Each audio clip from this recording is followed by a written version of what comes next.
नमः। हरिः ओम्। ॐ नमो भगवते रुद्राय। ॐ नमस्ते रुद्रमण्यवहुतोतैषवे नमः। नमस्ते अस्तु धन्वने बाहुभ्यामुतते नमः। या तरिषु शिवतमा शिवं बभूवते धनुः। शिवा शरव्याया तव तयानो रुद्रमृळयात्। या ते रुद्रशिवा तनुर्घोरा पापकाशिनी। तया नस्तनुभाषन्तमया गिरिशन्ता विचाकशीः। यामिषुङ्गिरिशन्तहस्ते बिभर्ष्यस्तवे। शिवाङ्गिरित्रतां कुरु माहि गुंसीः पुरुषं जगत्। शिवेन वचसा त्वा गिरिशाच्छावदामसि। यथा न सर्वमिज्जगदयक्ष्मगुं सुमना असत्। अध्यवोचदधिभक्ताः प्रथमो दैव्योऽभिषक्। अहीगुश्च सर्वान् जम्बयन् सर्वाश्च यातु धान्यः। असो यस्ताम्रो अरुण उत भभ्रुः सुमङ्गलः। ये चेमागुं रुद्रा पवितो दिक्षु श्रिता। सहस्रशो वैशागुं हेळयीमहे। असौ यो वसर्पति नीलग्रीवो विलोहितः। उतैनं गोपादृशन्न दृशन्नुत आर्यः। उतैनं विश्वा भूतानि सदृष्टो मृडयातिनः। नमो अस्तु नीलग्रीवाय सहस्राक्षाय मीडुषे। अथो ये अस्य सत्त्वानो हन्तेभ्यो करन्नमः। प्रमुञ्च धन्वनस्त्वमुभयोराग्नियोर्जाम्। याश्च ते हस्त इषवः पराता भगवो वपा। अवदत्य धनुस्वगं सहस्राक्षशतेषु ते। निशीर्य शल्यानां मुखा शिवो नः सुमना भव। विज्झन् धनुः कपर्दिनो विशल्यो बाणवागुम् उता। अनेशन्नस्येषव आभुरस्य निषङ्गतिः।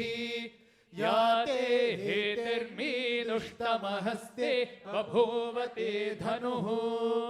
तयास्मान् विश्वतस्त्वमयक्ष्मया परिभुजा। नमस्ते अस्तायुधाय नातताय धृष्णवे। उभाभ्यामुतते नमो बाहुभ्यां तव धन्वने। परिते धन्वनो हेतिरस्मान् वृणक्तु विश्वतः। अथो यशुधिस्तवारे अस्मन्निदेहितम्। नमस्ते अस्तु भगवन् विश्वेश्वराय महादेवाय। त्रयम्बकाय त्रिपुरान्तकाय त्रिकाग्निकालाय कालाग्निरुद्राय नीलकण्ठाय मृत्युञ्जयाय सर्वेश्वराय सदाशिवाय श्रीमन्महादेवाय नमः। ॐ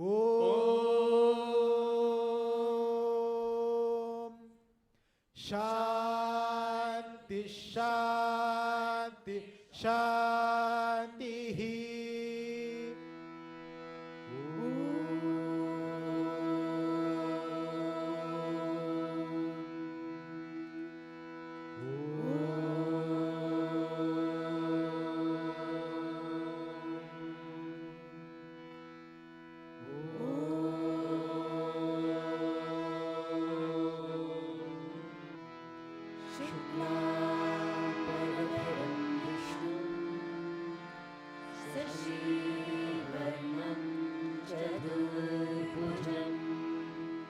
प्रसन्नवदनं ध्यायेत् सर्वविघ्नोपशान्तये।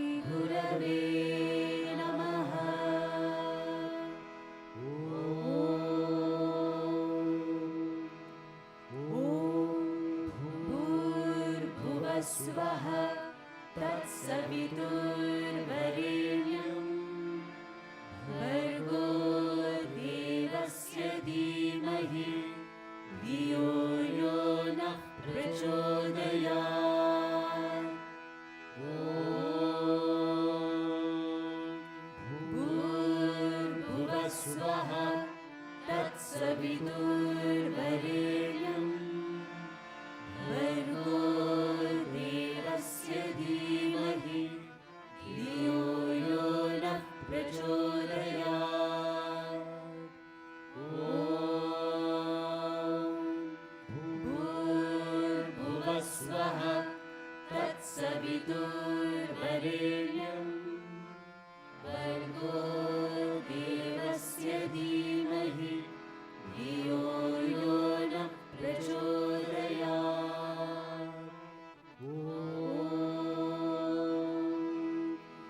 ॐ श्री भगवान् सत्य साई बाबाय नमः। ॐ श्री भगवान् सत्य स्वरूपाय नमः। ॐ श्री भगवान् सत्य धर्मपरायणाय नमः। ॐ श्री भगवान् वरदाय नमः। ॐ श्री भगवान् सत्पुरुषाय नमः। ॐ श्री भगवान् सत्यगुणात्मने नमः। ॐ श्री भगवान् साधुवर्धनाय नमः। ॐ श्री भगवान् साधुजनपोषणाय नमः। ॐ श्री भगवान् सर्वज्ञाय नमः। ॐ श्री भगवान् सर्वजनप्रियाय नमः।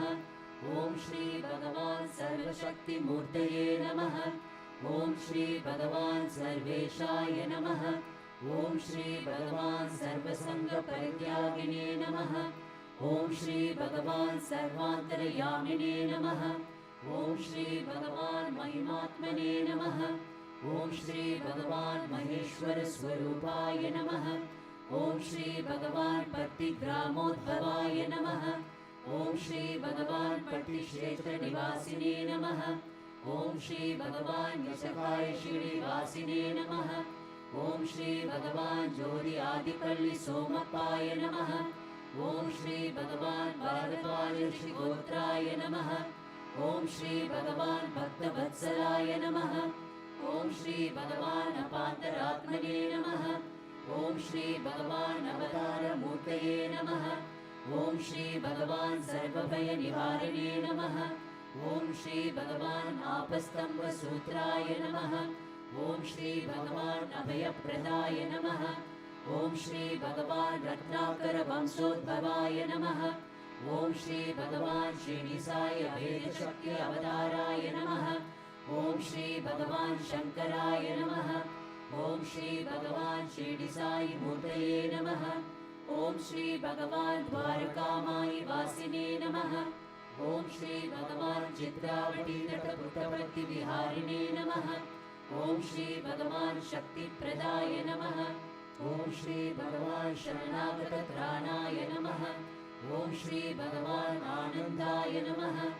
ॐ श्री भगवान् आनन्ददाय नमः। ॐ श्री भगवान् आर्तत्राणपरायणाय नमः। ॐ श्री भगवान् अनाथनाथाय नमः। ॐ श्री भगवान् असहायसहायाय नमः। ॐ श्री भगवान् लोकबान्धवाय नमः। ॐ श्री भगवान् लोकरक्षापरायणाय नमः। ॐ श्री भगवान् लोकनाथाय नमः। ॐ श्री भगवान् दीनजनपोषणाय नमः। ॐ श्री भगवान् मुक्तित्रयस्वरूपाय नमः। ॐ श्री भगवान् मुक्तिप्रदाय नमः। ॐ श्री भगवान् कलुषविधुराय नमः। ॐ श्री भगवान् करुणाकराय नमः। ॐ श्री भगवान् सर्वाधाराय नमः। ॐ श्री भगवान् सर्वहृदयवासिने नमः। ॐ श्री भगवान् पुण्यफलप्रदाय नमः। ॐ श्री भगवान् सर्वपापक्षयकराय नमः। ॐ श्री भगवान् सर्वरोगनिवारणे नमः। ॐ श्री भगवान् सर्वबाधहराय नमः। ॐ श्री भगवान् अनन्तकर्तृणे नमः। ॐ श्री भगवान् आदिपुरुषाय नमः। ॐ श्री भगवान् आदिशक्तये नमः। ॐ श्री भगवान् अपरूपशक्तिने नमः। ॐ श्री भगवान् अव्यक्तरूपिणे नमः। ॐ श्री भगवान् कामक्रोधध्वंसिने नमः। ॐ श्री भगवान् कनकाम्बरधारिणे नमः।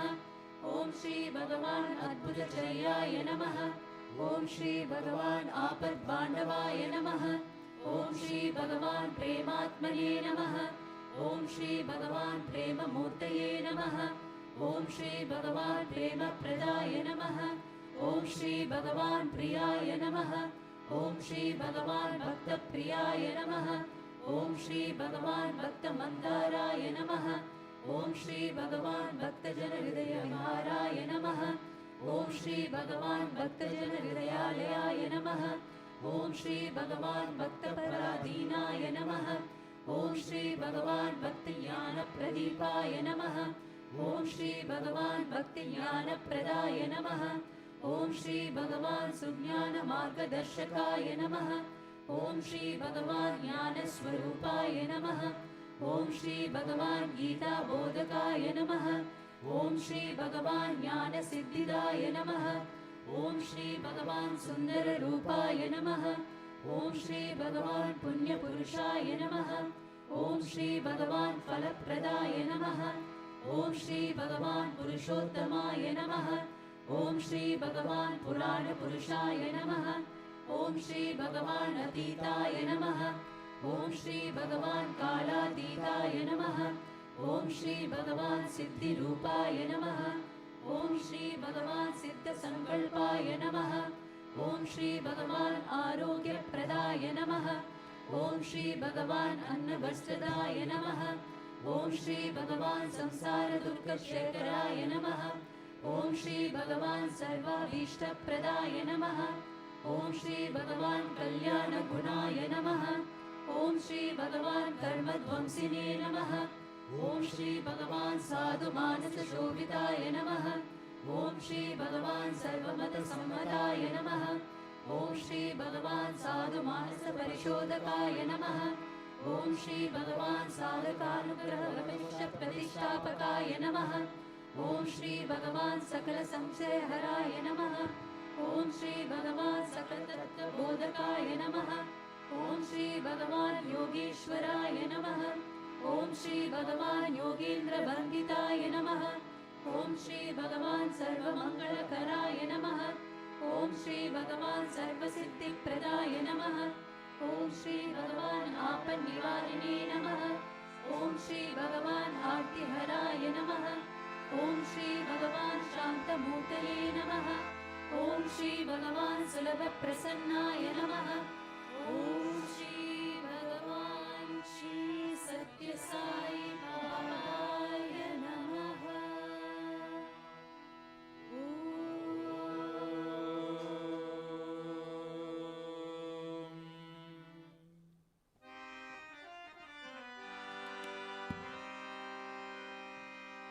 विघ्नेश्वरा विनायका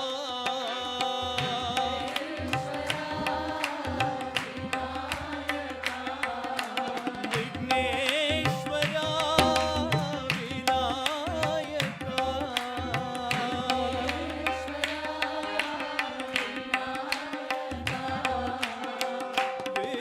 विश्वाधारा नमोस्तुते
नंद के दुलारे भैया नाचो नाचो नाचो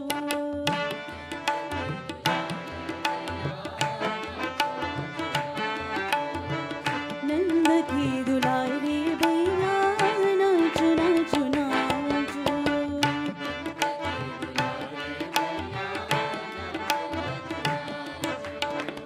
मुरली गण श्यामा मोर मुकुट तामा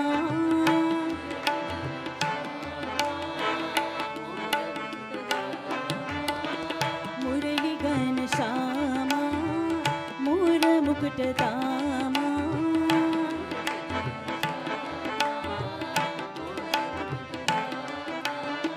नाचो नाचो नाचो नाचो नंद लाला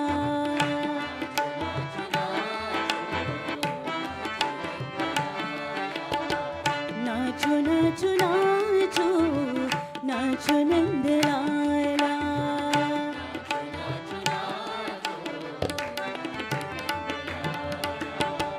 स्वागतं कृष्णा कृष्णा शरणागतं कृष्णा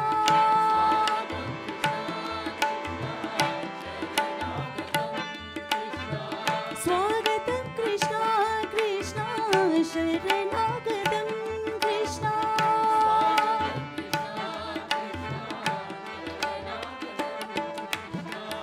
आओ मेरे नैनों में आओ मेरे भजनों में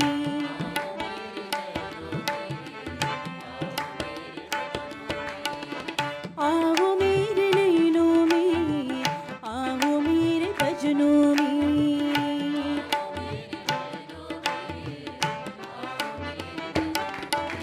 सुंदर सुंदर गोपाला श्याम सुंदर साई गोपाला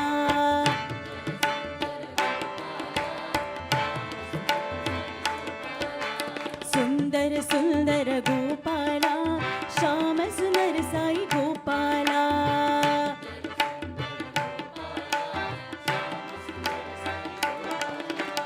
अंतर्यामी गोपाला हृदय निवासी गोपाला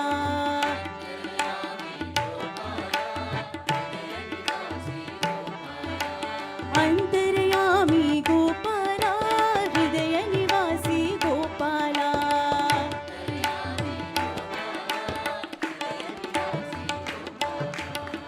नंद के दुलारे भैया नाचो नाचो नाचो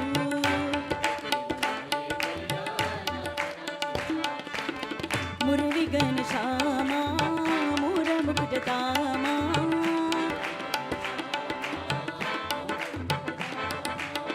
नाचो नाचो नाचो नाचो नंद लाला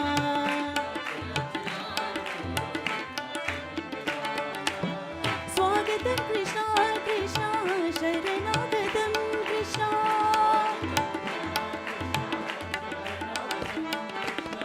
आओ मेरे नैनों में आओ मेरे भजनों में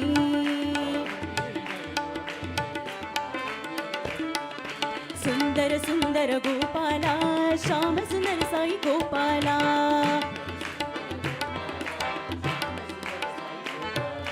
अंतर्यामी गोपाला हृदय निवासी गोपाला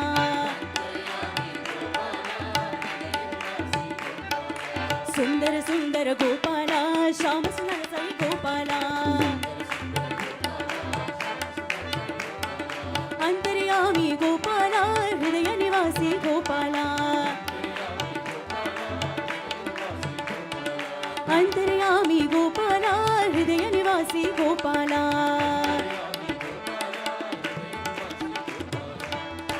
नंद के दुलारे भैया नाचो नाचो नाचो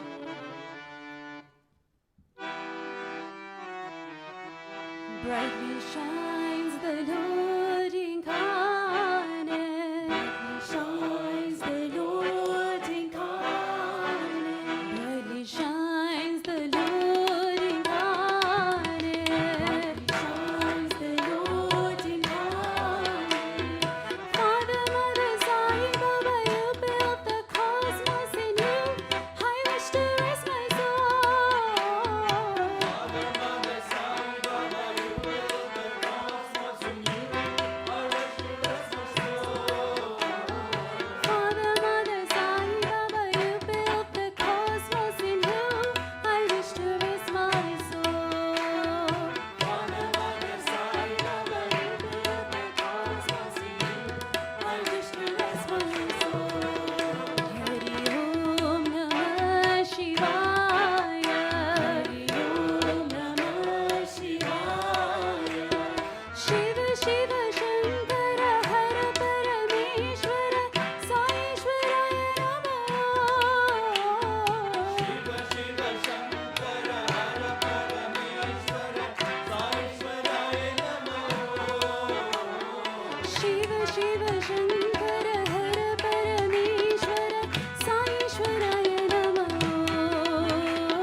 हरि ओम नमः शिवाय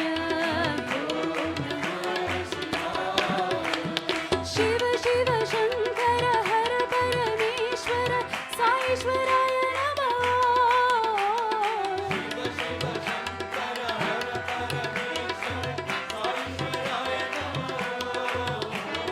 शिव शिव शंकर हर परमेश्वर साईश्वराय नमः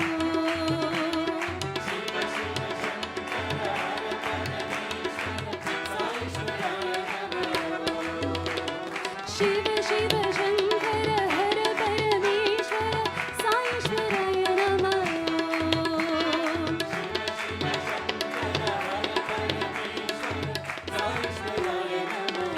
Brightly shines the Lord in God.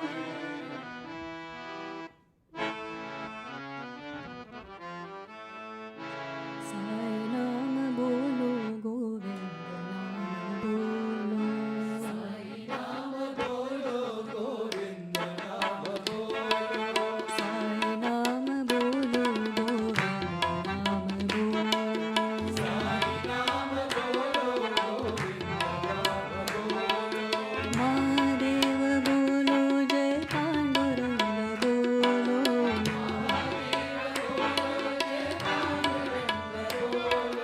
Mahadev बोलो जय पांडुरंग बोलो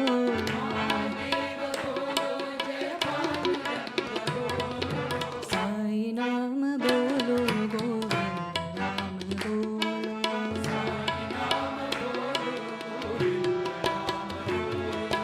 राम कृष्ण बोलो जय बुद्ध साई बोलो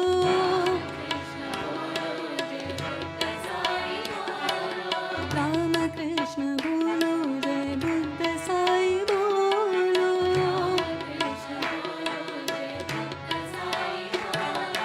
जो राष्ट्र महावीर यीशु साई बोलो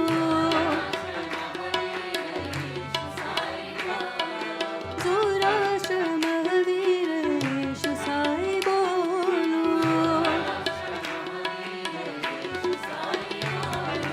अल्लाह साई बोलो मौला साई बोलो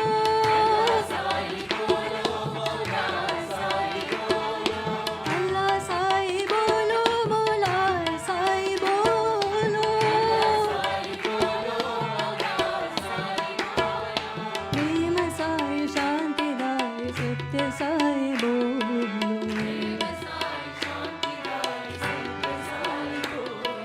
प्रेम साई शांति दाई सत्य साई बोलो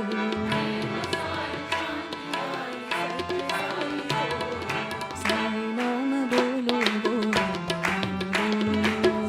नाम बोलो महादेव बोलो जय पांडुरंग बोलो साई नाम बोलो गोविंद नाम बोलो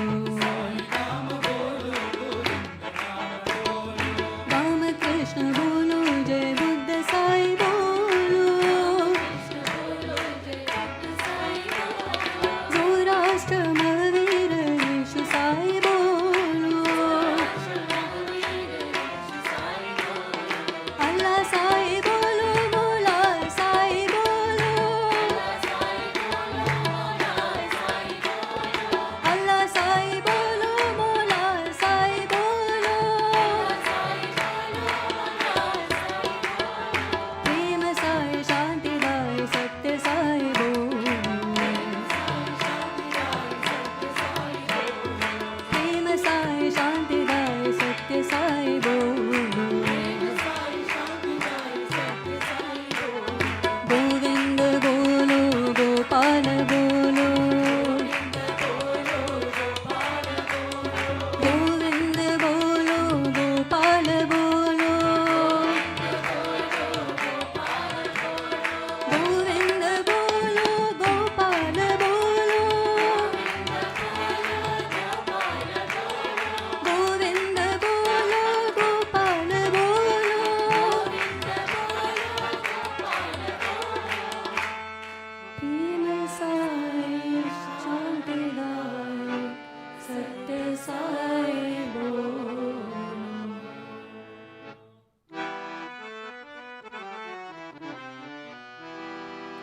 देवसेनापते स्कन्दा सुब्रह्मण्या पाहि माम्।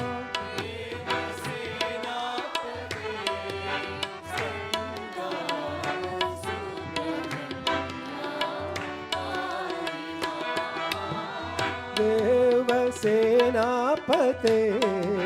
स्कन्दा सुब्रह्मण्या पाहि माम्।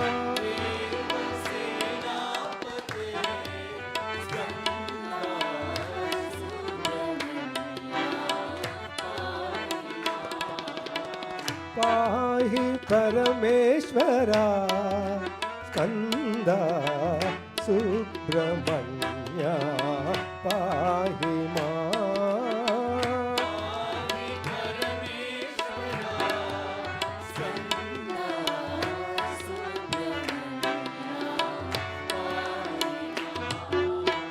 पाहि परमेश्वरा स्कन्दा सुब्रह्मण्या पाहि माम्।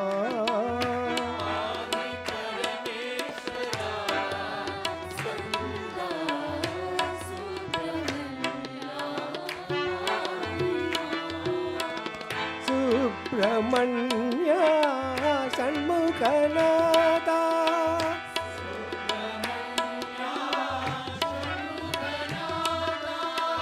सुब्रह्मण्या षण्मुखनादा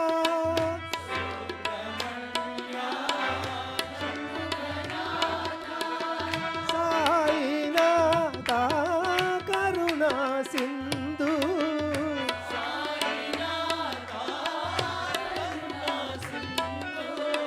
साईनाथा करुणा सिन्धु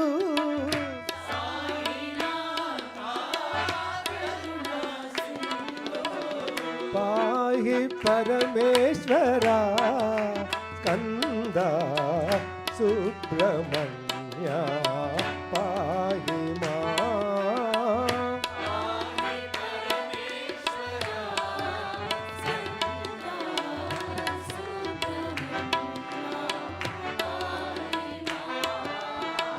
पाहि परमेश्वरा स्कन्दा सुब्रह्मण्या पाहि माम्।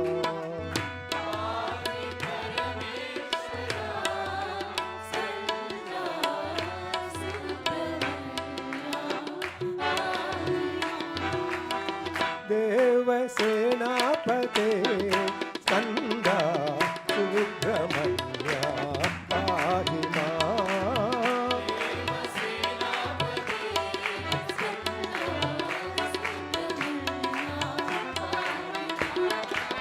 पाहि परमेश्वरा स्कन्दा सुब्रह्मण्या पाहि माम्।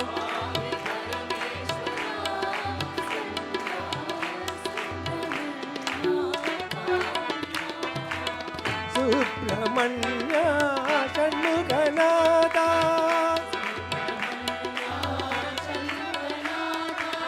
साईनाथा करुणा सिन्धु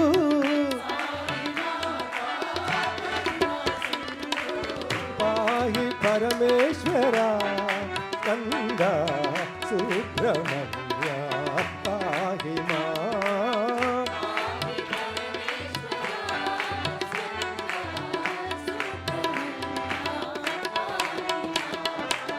पाहि परमेश्वरा स्कन्दा सुब्रह्मण्या पाहि माम्।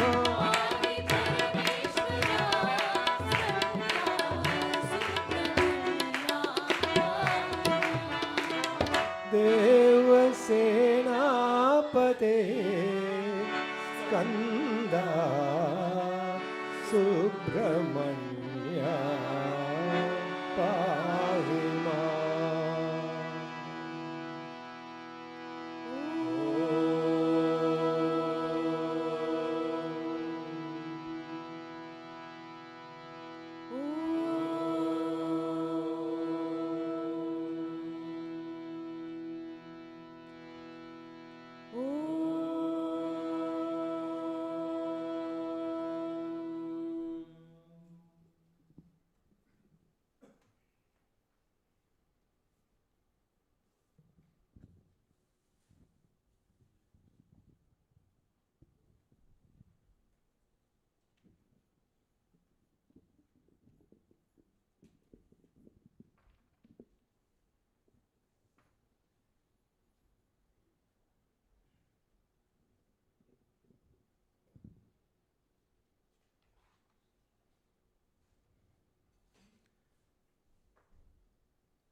My beloved Swami, respected elders, brothers and sisters, and everyone who's watching from the comfort of their homes, Jai Sai Ram.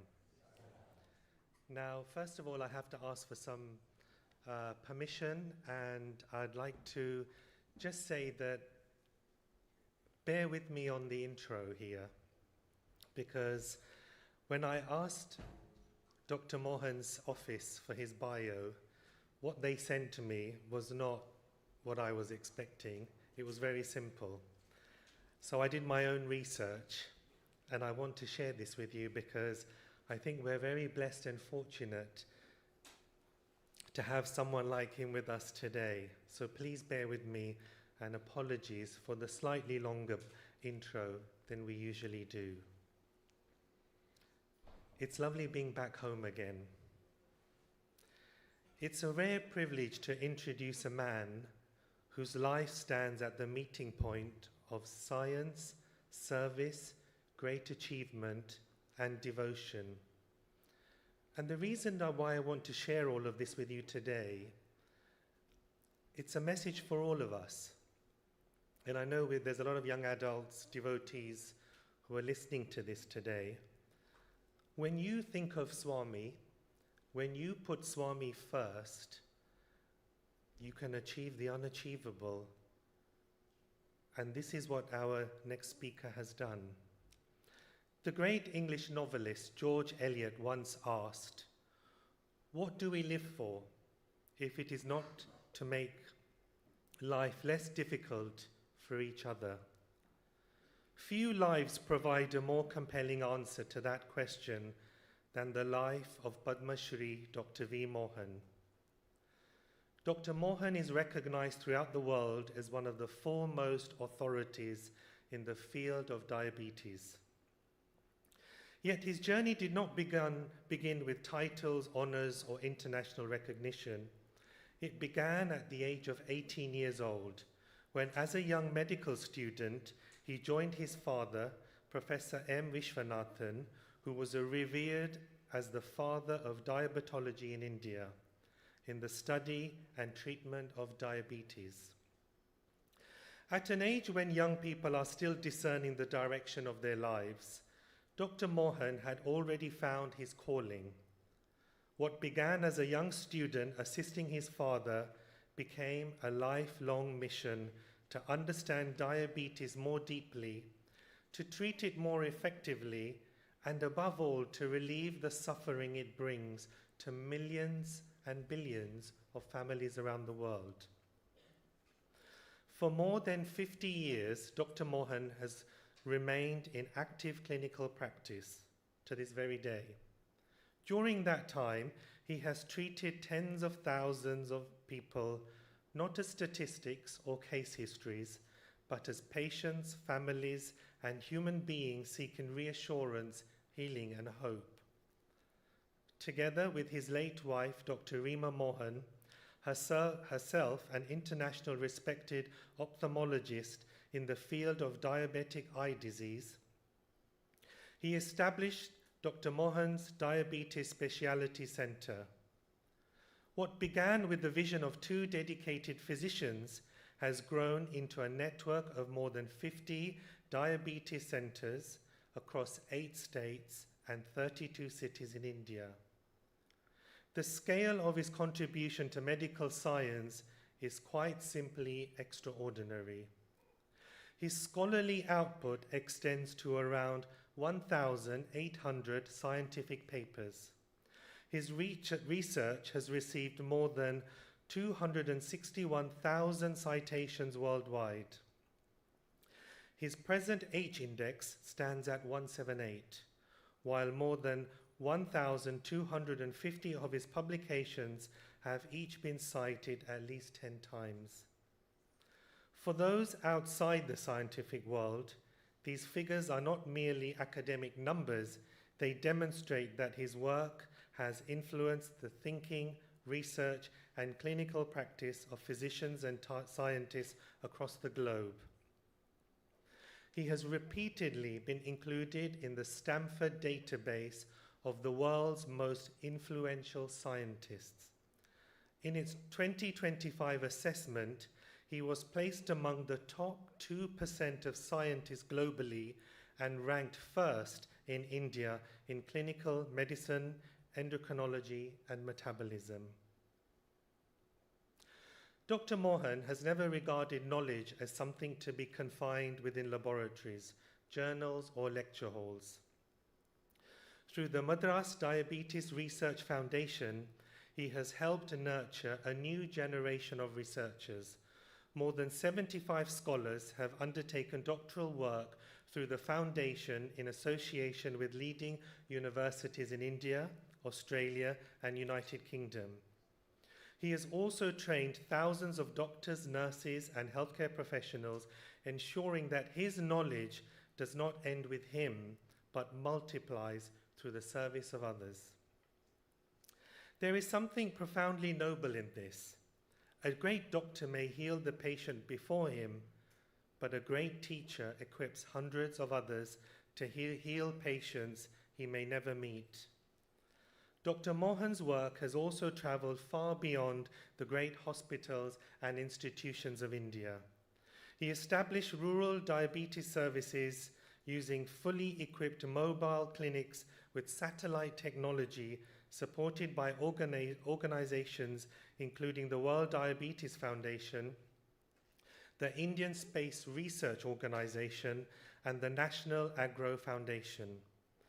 Through free clinics, charitable initiatives, and rural outreach, medical expertise was taken to people who might otherwise never have had the access to specialist diabetes care. His achievements have rightly been recognized at the highest national and international levels. In 2012, the President of India conferred upon him the Padma Shri for his contribution to medicine. His name stands in the official Gazette of India among those whose service brought distinction to the nation. He is a recipient of the prestigious Dr. B.C. Roy National Award, a Fellow of the Royal Society of Edinburgh, and an Honorary Fellow of the International Diabetes Federation. He received the American Diabetes Association Harold Rifkin Award for Distinguished International Service in 2018 and its Kelly West Award for Outstanding Achievement in Epidemiology in 2024. And just last year, 2025, another historic distinction was added to this extraordinary journey. Dr. Mohan became the first recipient of the European Association for the Study of Diabetes, the Diabetes Global Impact Prize, presented at the EASD's annual meeting in Vienna, the inaugural award recognizing the global impact of his work, particularly in improving the lives of people with diabetes. Tennyson's immortal words come to mind: to strive, to seek, to find, and not to yield. That spirit has marked Dr. Mohan's life for more than half a century. The determination to continue searching, learning, teaching, and serving, never allowing professional success to become a place of rest, but treating it instead as a greater opportunity for responsibility. And yet, distinguished as all these honors are, they reveal only one part of the man whom we welcome today. For those gathered here, there is another dimension to Dr. Mohan's life, one more intimate, more profound, and perhaps more revealing than any award or academic distinction. Dr. Mohan is a deeply devoted follower of our beloved Bhagavan Sri Sathya Sai Baba, a trustee of the Sri Sathya Sai Central Trust, and a man whose professional life has been quietly shaped by Swami's call to transform love into service.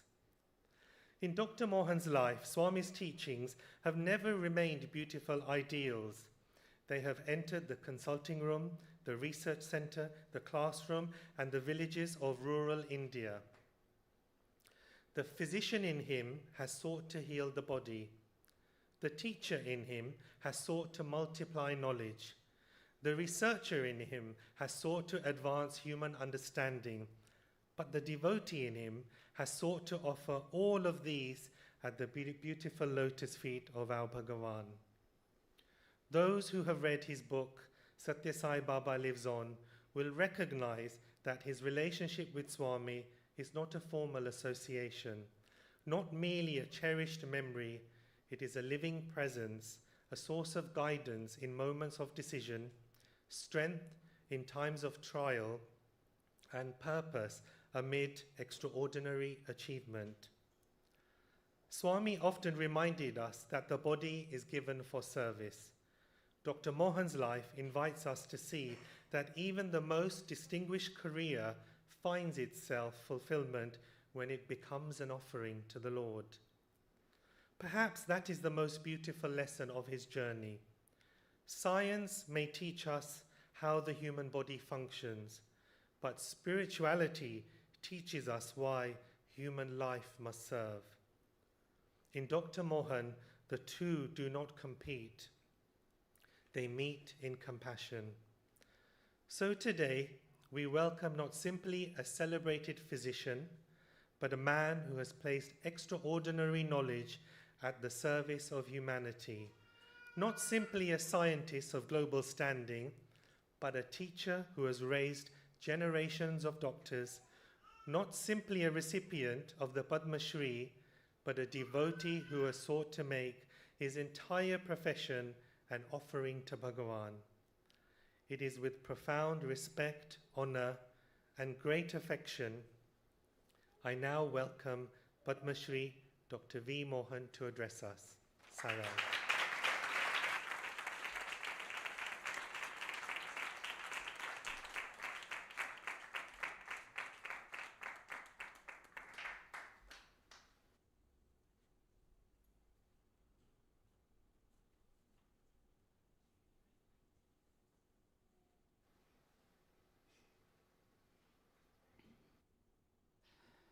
Om Shri Sai Ram.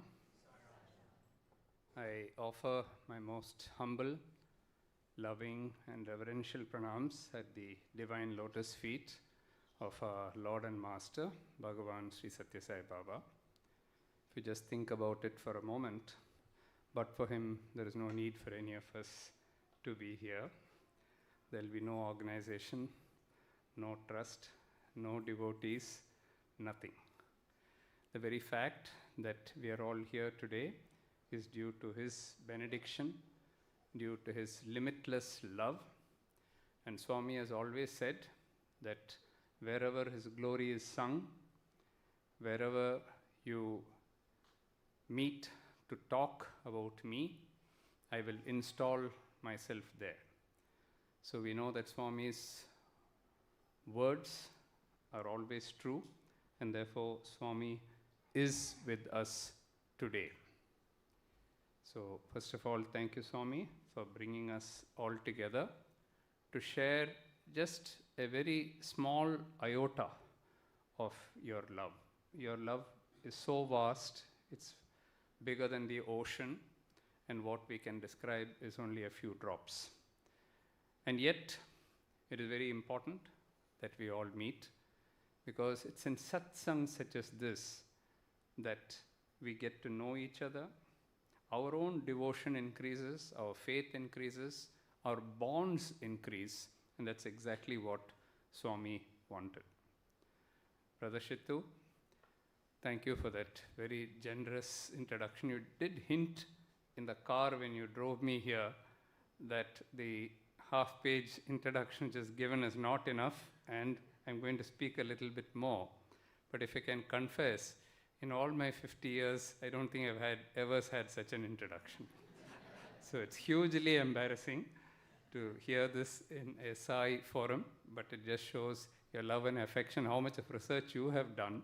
We didn't give you half of those facts, but you have found that all out. Probably Swami wanted this audience to hear that.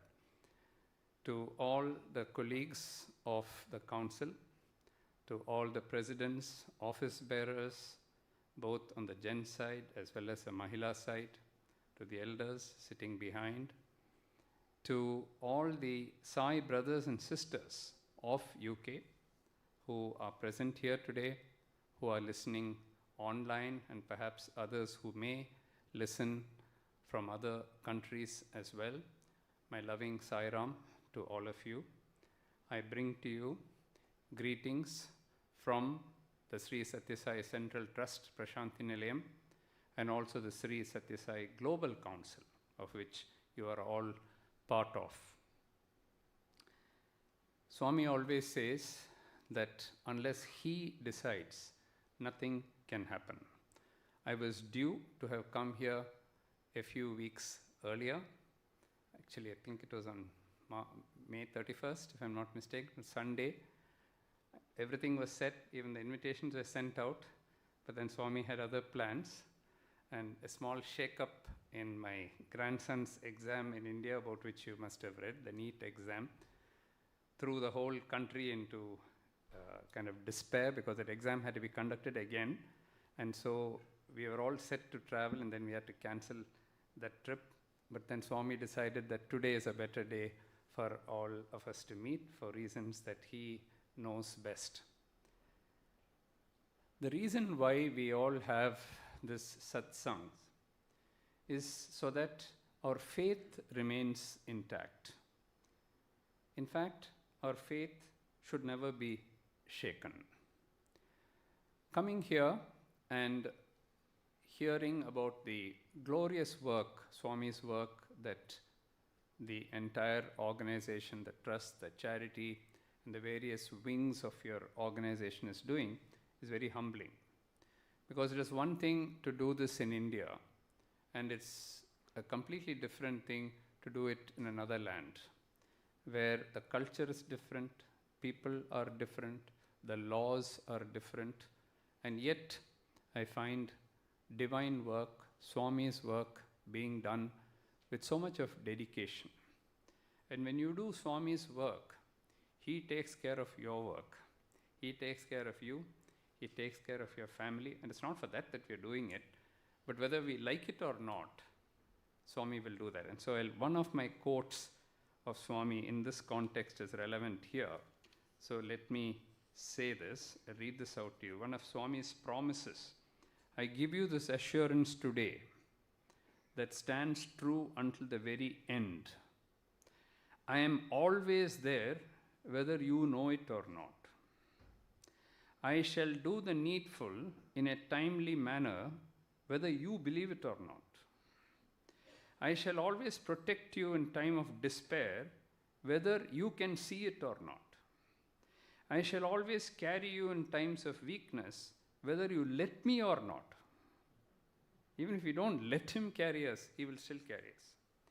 And I shall make you mine in times you wish to leave me, whether you like it or not. Be aware of these words, and they shall take you across the highs and lows of your life in bliss and an absolute confidence. This is coming from the Master. And he is telling us that even if we leave him, he will not leave us. But it is to bring us all together that such satsangs are held.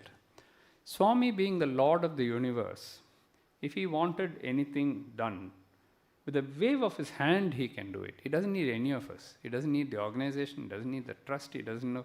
His sankalpa is enough. If he just thinks, it will happen. And yet, no other avatar that we know of who has walked on this earth has done the things that he has done. We don't know of Sri Krishna, whether he has done it. We don't know of Sri Rama, Shirdi Baba. In their, Jesus Christ, in their own lifetime, starting organizations which bear their name, trusts which bear their name, educational institutions, hospitals which bear their name when they are alive, and starting all this and giving us all an opportunity to serve in those various organizations created by him has never happened in human history.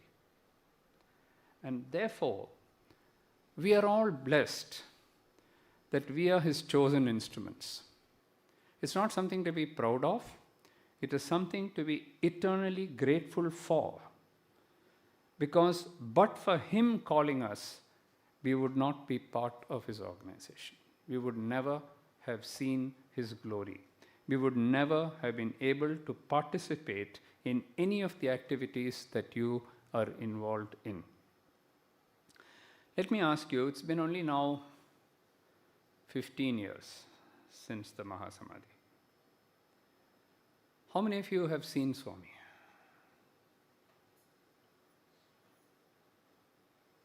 So a few hands have not gone up, okay? It's been 15 years. The majority of you, of course, have seen Swami. But there are already people in this room who have not seen Swami. Obviously, the youngsters who are less than 16 years old, we don't even have to ask them. They may not have seen Swami.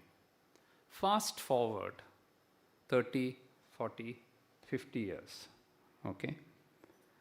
If I came back, I will not come back at that time. But if somebody like me came back and asked for a show of hands, how many of you have seen Swami? Maybe not a single hand will go up. Okay, 40, 50 years, maybe the young boys, but they may not have seen Swami even now. Go forward another 100 years. There'll be nobody in the world who has seen Swami. Nobody in the world would have seen Swami. Okay? So how lucky are we to have been born in this yuga, in this age, when an avatar has actually walked on earth, and we have actually seen, some of us touched the avatar, some of us spoken to the avatar, and the others at least heard about the avatar. So that is a blessing which we simply cannot dismiss. And it's not a coincidence that it happened. We are unique human beings who have been chosen by Bhagavan for that gift which he has bestowed on us. I know each one of us has different sadhana that we do. Some of you may be doing bhajans, some of you may be doing ashtotram, some of you may be praying once a day, twice a day, 5 times a day.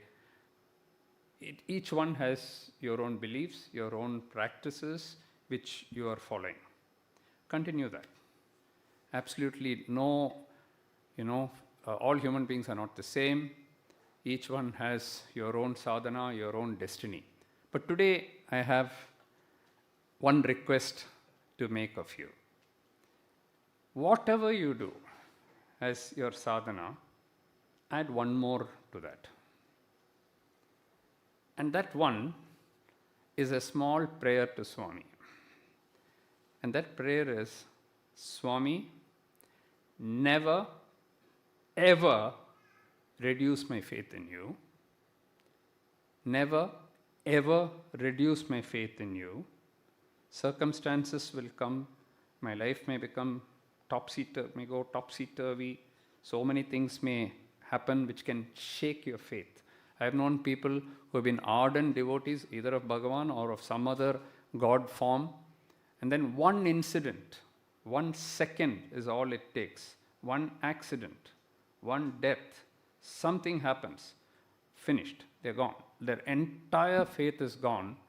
And they've known people to become atheists. And they say, no God. There is God, this would not have happened. So it's very easy for us to lose our faith. So let us pray to Swami. Never, ever, whatever happens in my life, reduce my faith. On the other hand, I am asking you, Swami, for a small favor. And that favor is, please increase my faith. And I'm not asking for much. Every single day, I want 1% increase. I'm not asking for much. I'm just asking for 1% increase in my faith in you. This I want. And I want you to grant me this boon. If you pray that to Swami, he will give you that 1%. So in 1 year, you have 365% increase in faith. In 10 years, you have 3,000 650% increase in your faith. It is for that purpose that we all come together. Because if I listen to your story, my faith will go up. 1%, 5% may go up, may jump. If you listen to my stories, the same thing happens to you.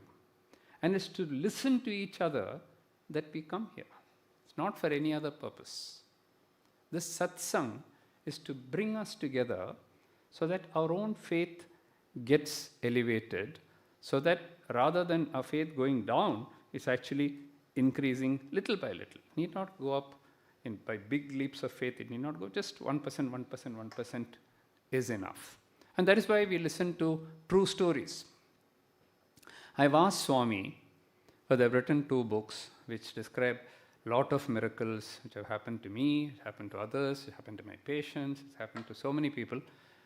And I was not sure before I wrote the books after the Mahasamadhi, but before that, when speaking in Puttaparthi itself, Prashant Nilayam, in front of him, I went and asked him, Swami, can I talk about miracles which happened?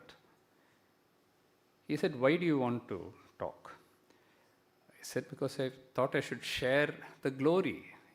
I know of your glory through some of the miracles which have happened. In fact, when I became a devotee itself, I was not a devotee first. And I saw some of your miracles, which made me a devotee. He said, if it increases the faith of people, you can mention my miracles. But there are some conditions attached to it. No exaggeration. No lying. You cannot lie. You cannot exaggerate. But if you think that sharing the miracles exactly as they happened will increase the faith of people, give people hope, then do it. There is nothing wrong. So having got the permission directly from Bhagavan, I thought I should share 1 or 2. And as a doctor, what else can I share other than medical miracles? So let me start with one. Many of them are written in books, and when you give speeches, when you give video interviews at Prashant Nilayam, you write books and so on. I cannot keep on creating more and more miracles, so some of them you might have already heard, but it's worth repeating. Even Swami has said, I keep repeating my discourses because it's always good to repeat so that people understand. So even if you've heard it, it doesn't matter.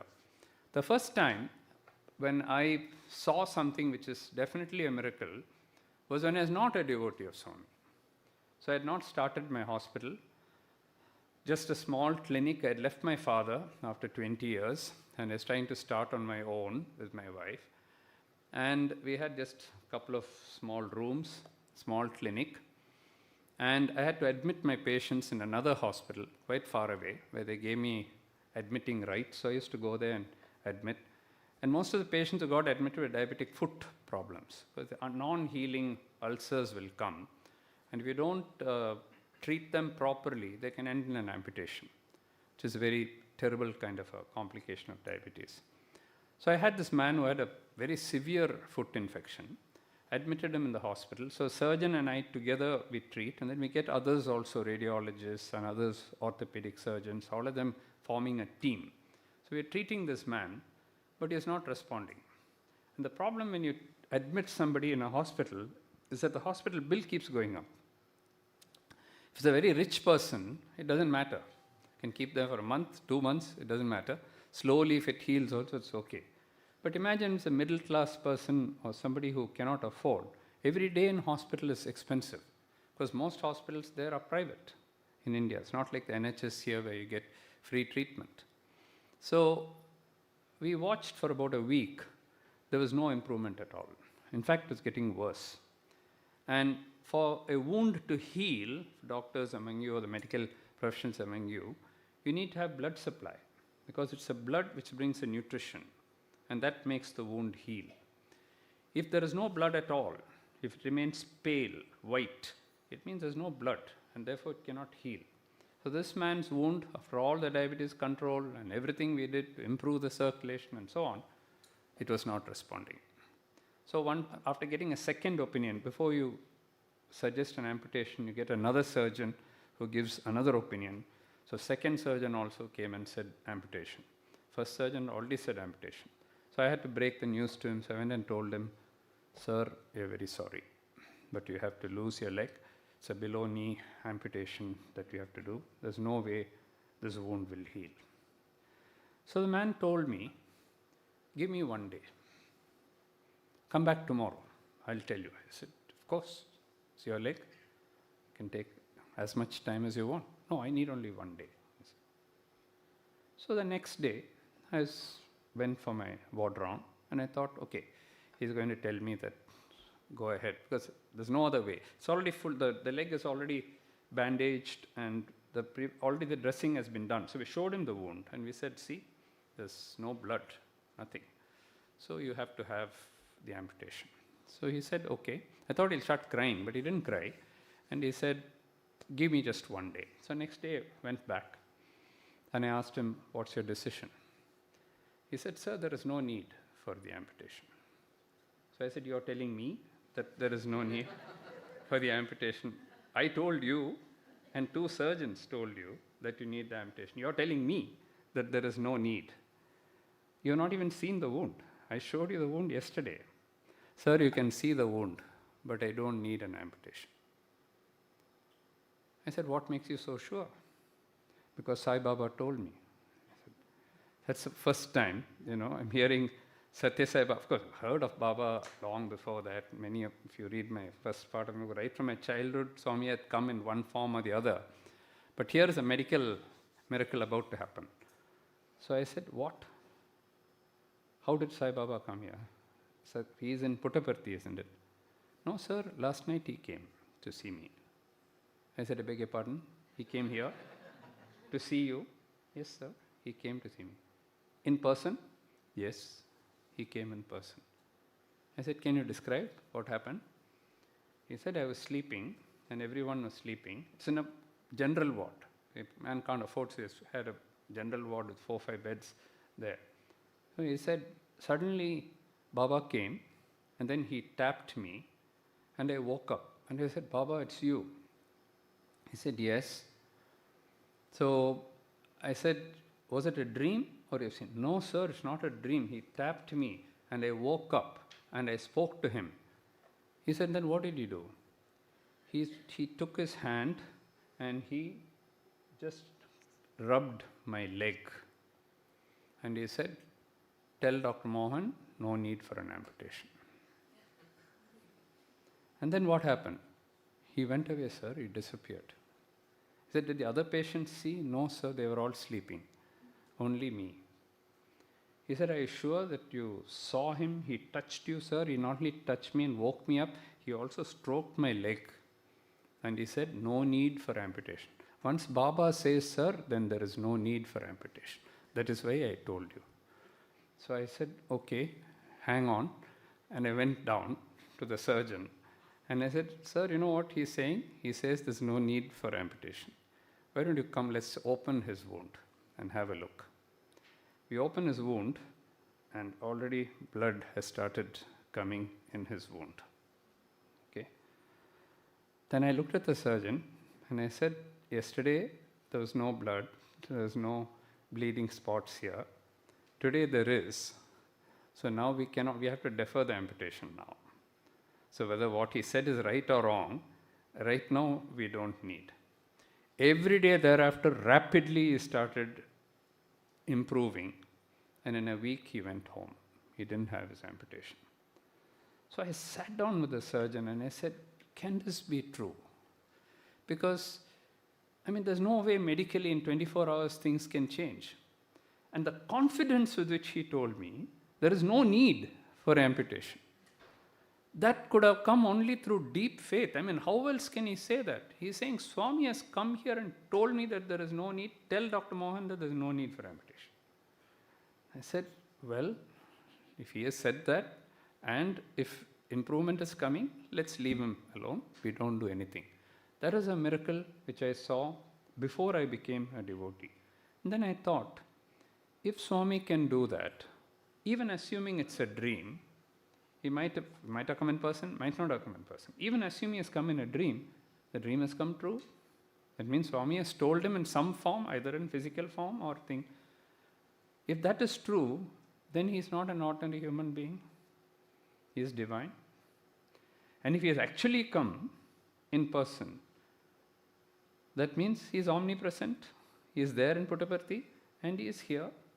So this was a kind of a wake-up call that as a non-devotee, as a medical doctor who has actually seen a miracle happen, I said that this must be true. And it was after that that I went to Puttaparthi, and then I saw Swami, and then all the rest of the things which I have described in my book came true. This is a ring which I'm describing at lunch today, which Swami has blessed. So in an interview, I asked Swami, I want you to bless this ring. So he took his hand and put it on the ring. And he asked me, why do you want it? So I said, because Swami, I'm just a doctor, and I can do my best for my patient, but often when we treat, they don't respond. Then I have to come to you, because you will have to cure after that. I can give the treatment, but then you have to do the curing part. So if I get stuck, I need this. That's why I want. He said, okay, and he blessed the ring, put his hand on that, right hand on that. Use it for good purposes, he said. And he blessed this ring. So, few months after that, I had a Muslim patient who came. And he came for a surgery. He came for a surgery, and he had a surgery at the back. Very, very painful surgery. So anyway, surgery went off well, but he had severe pain, and his pain threshold was a little low. So he was crying with pain. So the first day we gave him injections, the most powerful injections I know, I gave him, and both the anesthetist and others knew. We gave him all that, but he didn't sleep because his pain was too much. He couldn't tolerate the pain. So the next day, evening, he was still thinking of his pain and how he suffered the previous day. So he called for me. I was somewhere outside, and I got a call from the hospital saying, this man is crying here with pain and he insists on seeing you. So I left what I was doing and went rushing back to the hospital and said, what's the problem?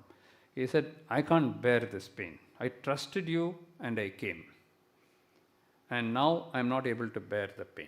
Do something.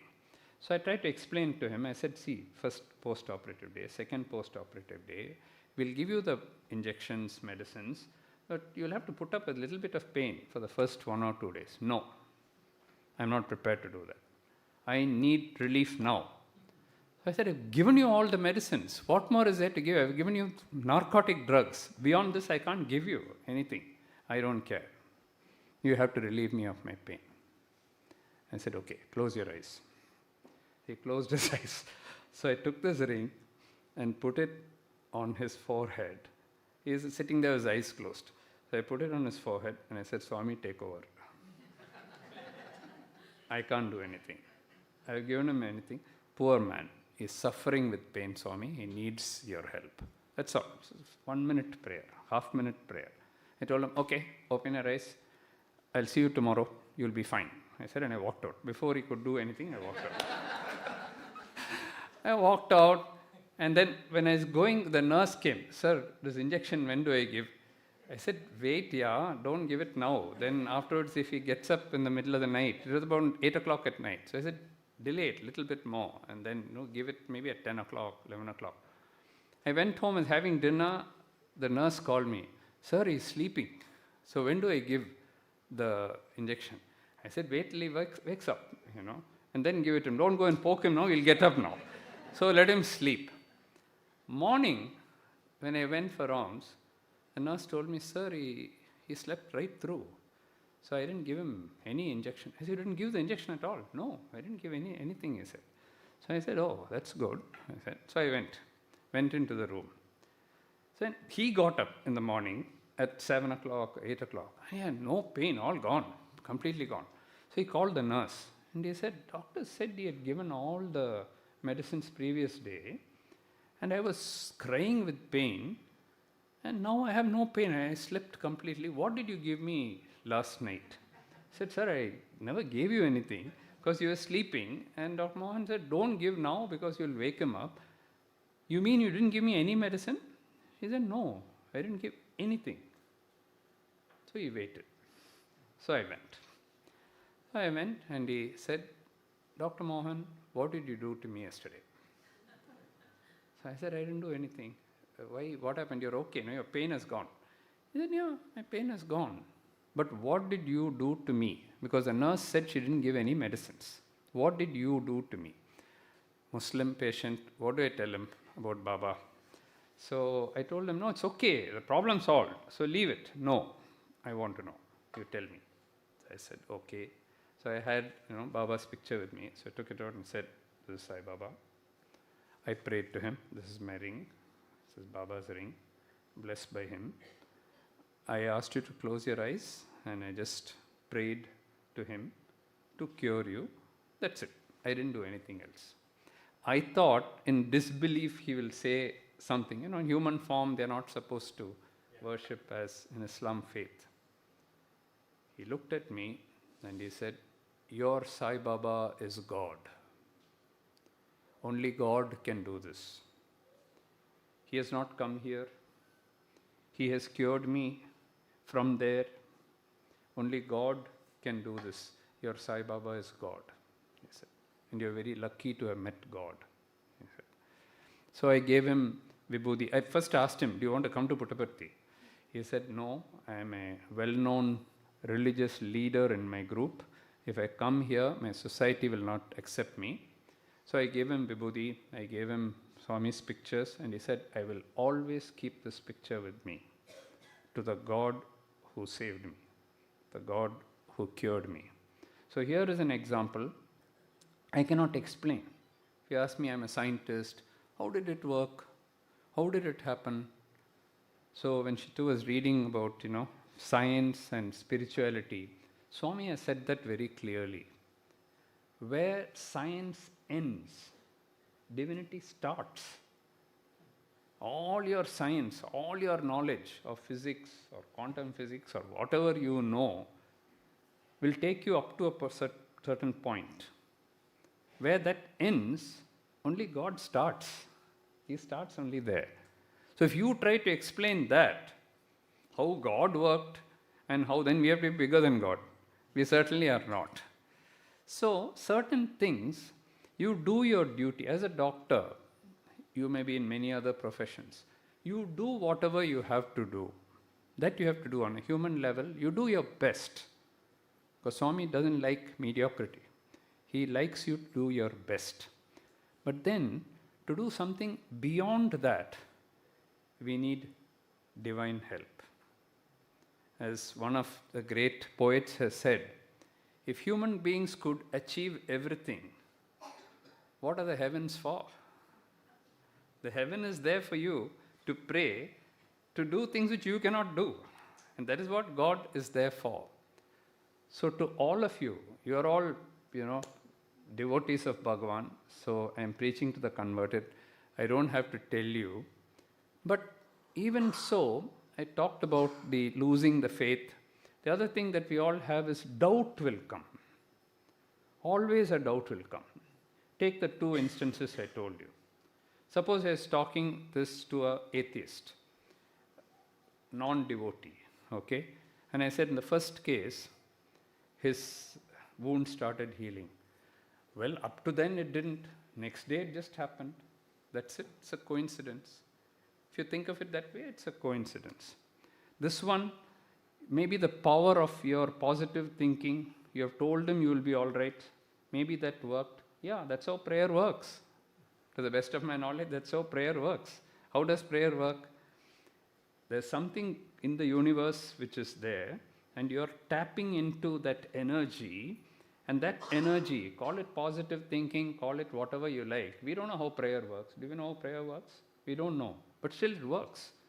Most of the time it works. Okay? And if it doesn't work, you have prayed for something, and it doesn't happen, it's a blessing from Bhagavan. Because what you asked for, you should not have asked for. That's not the best for you. You don't know what is the best for you. So when we pray, because I'm often asked in satsangs, can we pray for common things? Can you pray for let my daughter get married to a good person? Let me get the first rank in the exam that I'm writing. Let me get a promotion. Can we pray for all this?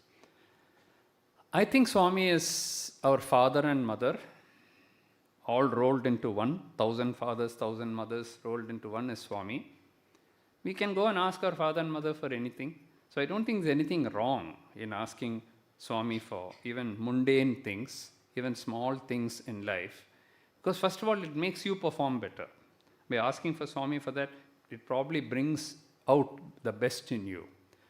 But of course, the best form of prayer is surrender.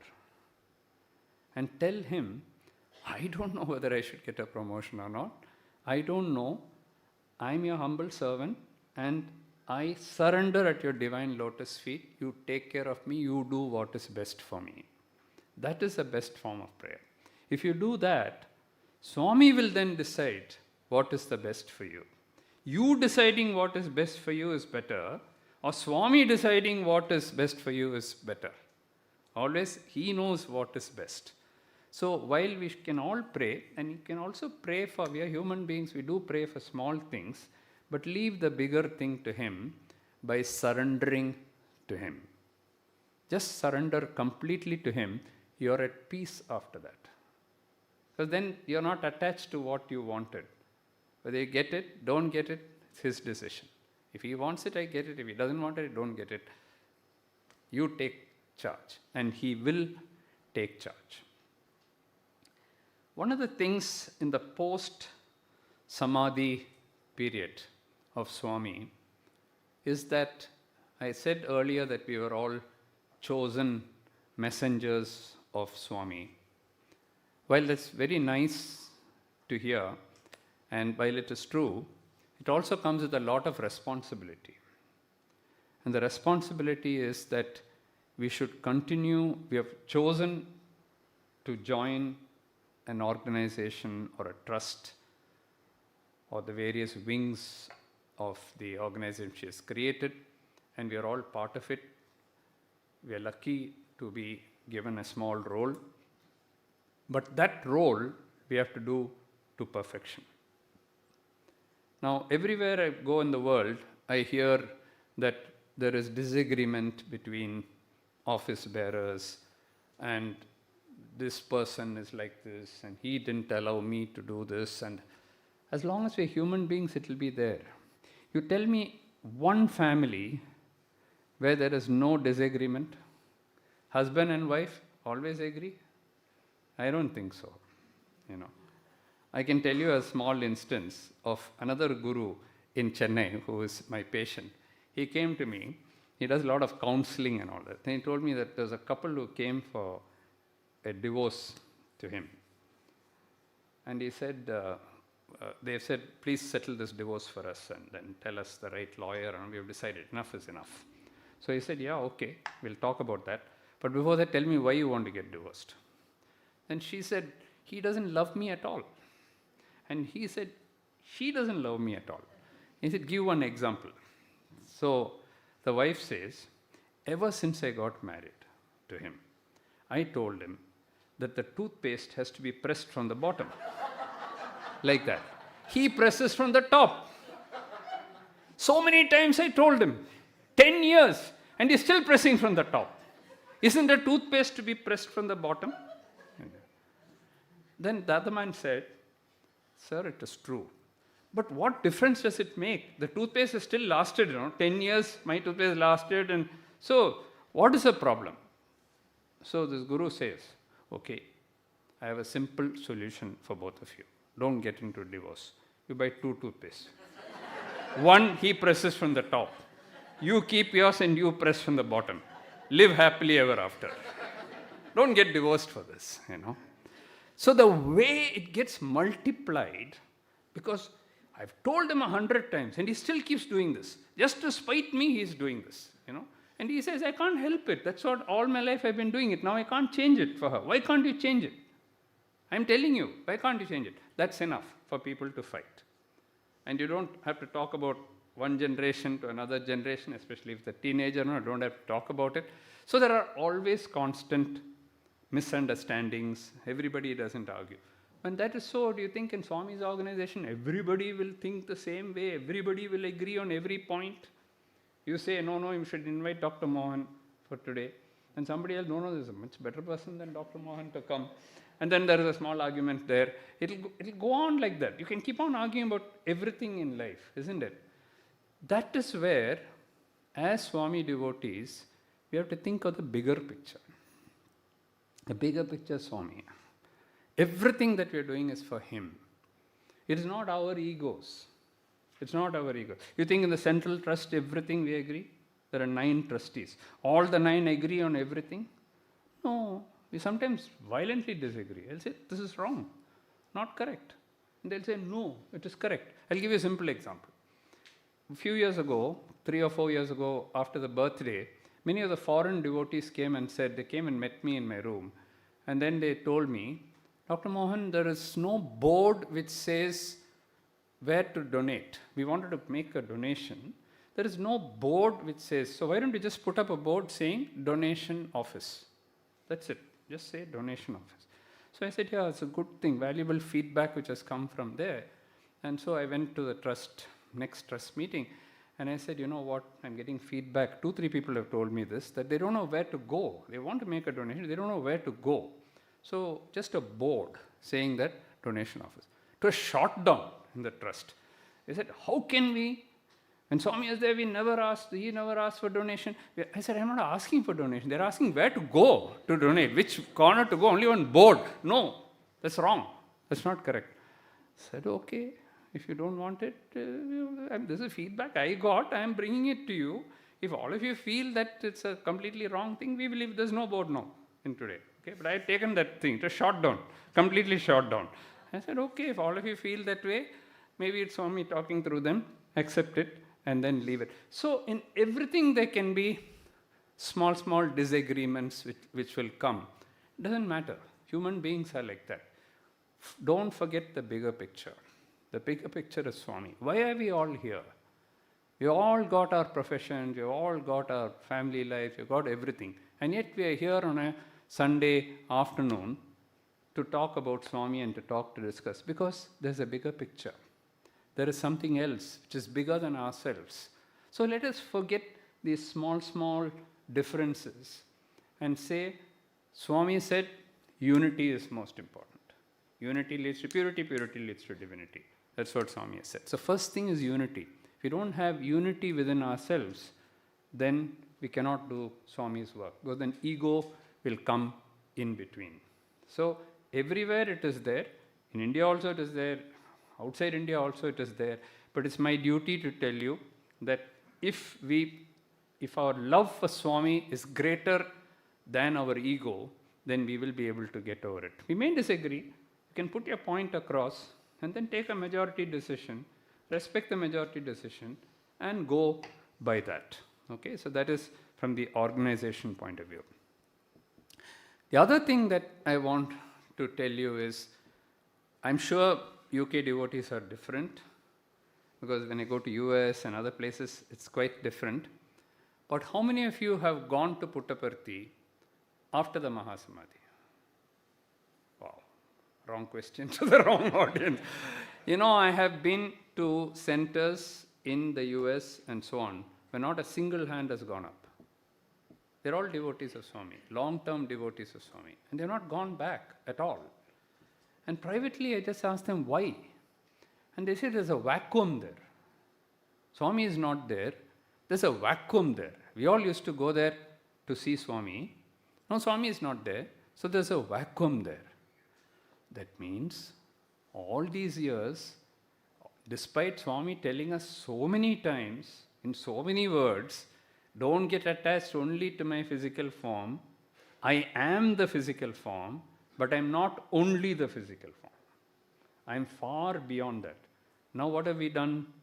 We have said that Swami is only the physical form. So the physical form is not there, there's a big vacuum there. Okay?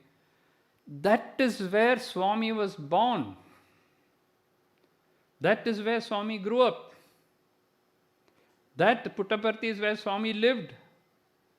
Puttaparthi is where Swami started his entire organizations and his trusts, and everything was started in Puttaparthi. He lived there. He used to give his discourses there. He did, for everything he kept Puttaparthi and Prashanti Nilayam as the headquarters for whatever was he started anywhere. That is the anchor. And he wanted that always to be. His mother told him not to leave. He wanted to go as a child. His mother said, no, you stay here. He chose to stay there.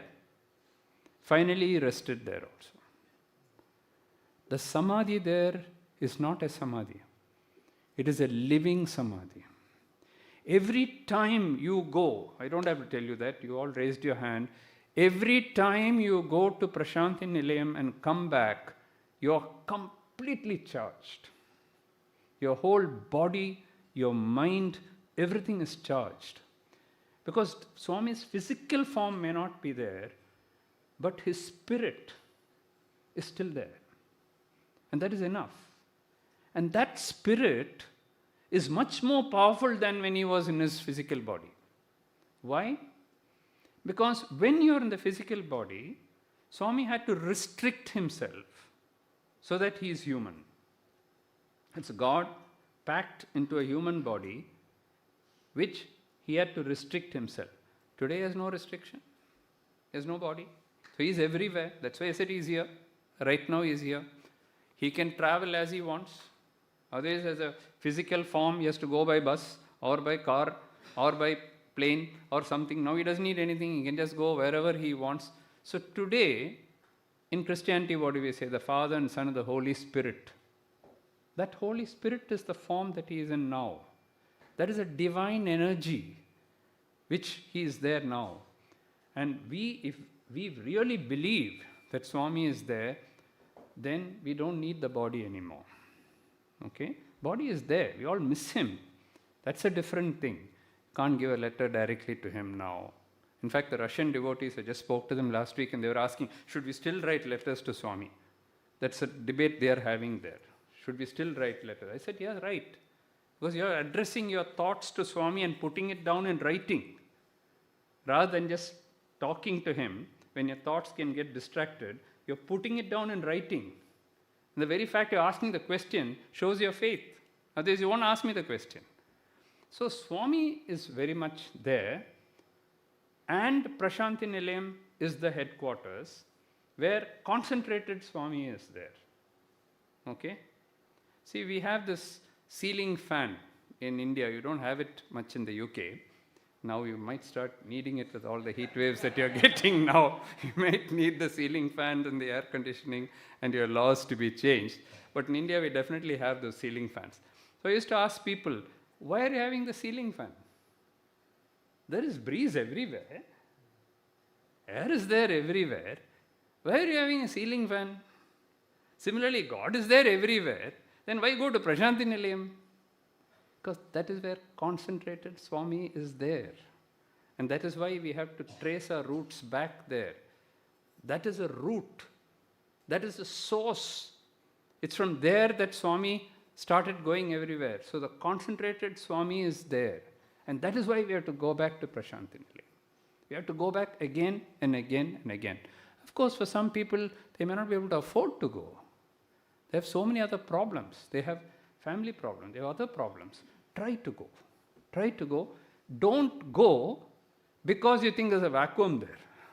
That is the point that I'm trying to. There's no vacuum there. It's concentrated Swami there.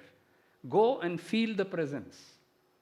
Then you will know. Once you go there, with your belief that Swami is there, miracles will happen to you there. Think of something and Swami will do it for you.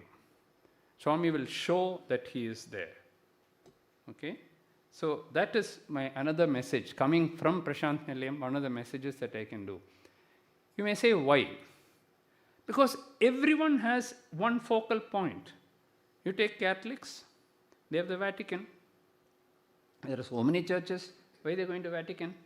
Why the Muslim goes to Mecca? In their lifetime, why so many mosques are there, huge mosques are there, big mosques are there, fancy mosques are there. Still they go to Mecca. Because that is where everybody converges. And when we all sit down together and we pray, there is a certain power in that. There's a certain energy in that. And that concentrated energy is there in Puttaparthi. Every day there is Vedam sung there. Thousands of people from all over the world coming and praying there in unison. The kind of discipline that is maintained there is something which is very difficult to find in many other organizations. Exactly as Swami was there, still it goes on. Spick and span. Every time I enter Sai Kulwant Hall and I say, is there one piece of dust I can find? No, not able to find it.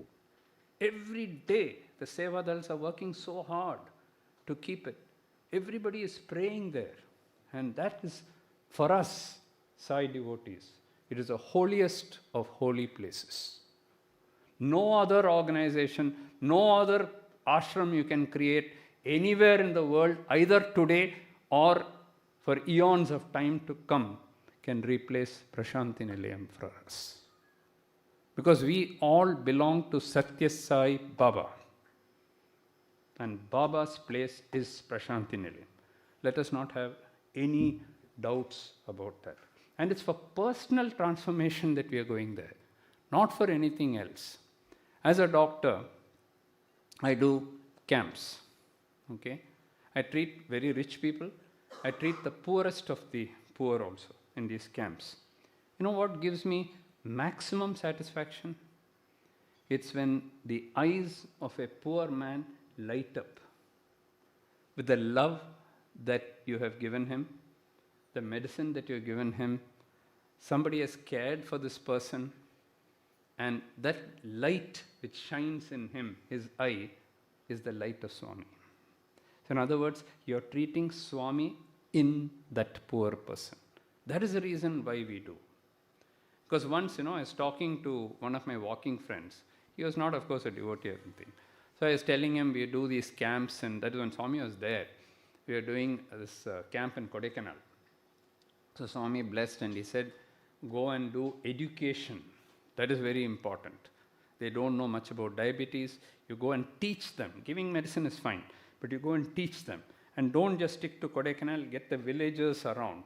These are all instructions which he gave. So we were doing it. And I used to take my team, about 36 members of my team I used to take. Ophthalmologists, dietitians, doctors, the whole team, technicians, all of them used to go. We used to put up exhibitions. Because Swami said, put up an exhibition, teach them about food. So we used to do all that. And we used to take. So I had a walking friend. So he was asking me, so I told him, I'll be away for the next 3 days. Oh, where are you going? Oh, I'm going to Kodaikanal. Oh, Kodaikanal, what, some branch there you have? No, I said, I don't have a branch. I'm going to do seva there. Oh, seva. What seva? No, I said, I'm taking some people with me. Oh, it's all paid for and all that. I said, paid for? No, I'm paying. And I'm taking my team there. And he said, why would you do that? What is your return on investment? He said. I said, return on investment? I'm going to do a free camp there. What return on investment? He said, no, there's some catch somewhere. You mean to say, you are going there yourself, and you're taking 36 of your team members, and you're going and doing free seva there, and you're taking medicines there, and you're giving it to all the people there, and you don't charge also, and you don't get anything in return. I said, I didn't say I don't get anything in return. I get a lot of self-satisfaction. Because when I see the love of those people, that's enough for me.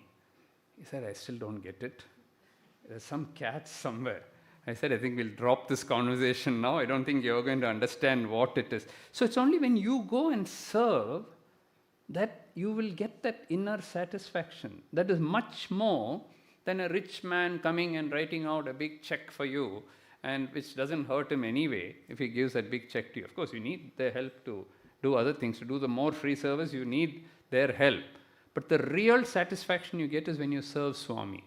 Because when you serve people, that's exactly what you're doing, whether it's Bal Vikas or you're doing medical camp or you're doing anything else that you're doing. What are you actually doing?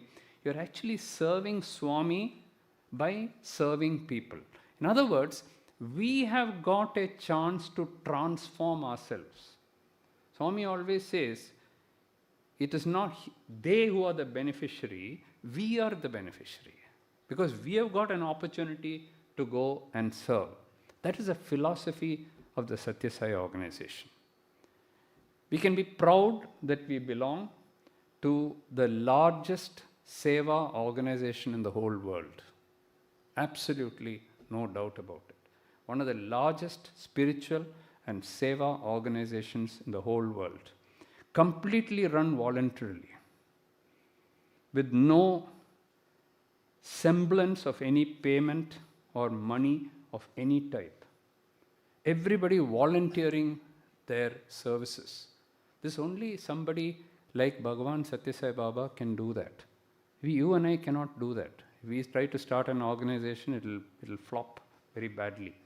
Because of the divine energy, because of the divine love, and all that He has taught us, these organizations are continuing.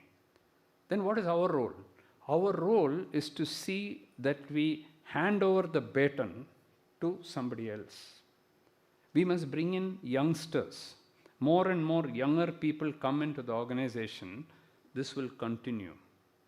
Swami's work should continue as long as there is a sun, as long as there is moon, as long as there is earth.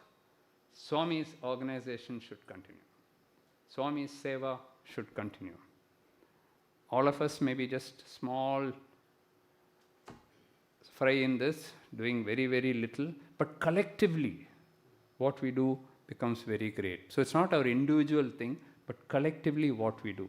Just like you are meeting here, so many places in the UK, so many places in the world, everybody running that. And that's the solution for world peace. Today we find one country fighting another country, another this one fighting, all fighting going on. All over the world fighting is going on. If only we transformed ourselves into something bigger, then we won't get into these small things of you hitting him, you kill me, I'll kill you, I'll take your country, you take my country, I'll bomb your country, you'll bomb your country. For what? What are we gaining by all this? Because of lack of love. That's what is happening. The solution for all this is love. And that love is not an ordinary love. It is divine love. It is selfless love. It is limitless love, unlimited. It just keeps pouring, and that's divine love. That is what is holding us all together. In this room, there is so much of love today because we are bound by the divine.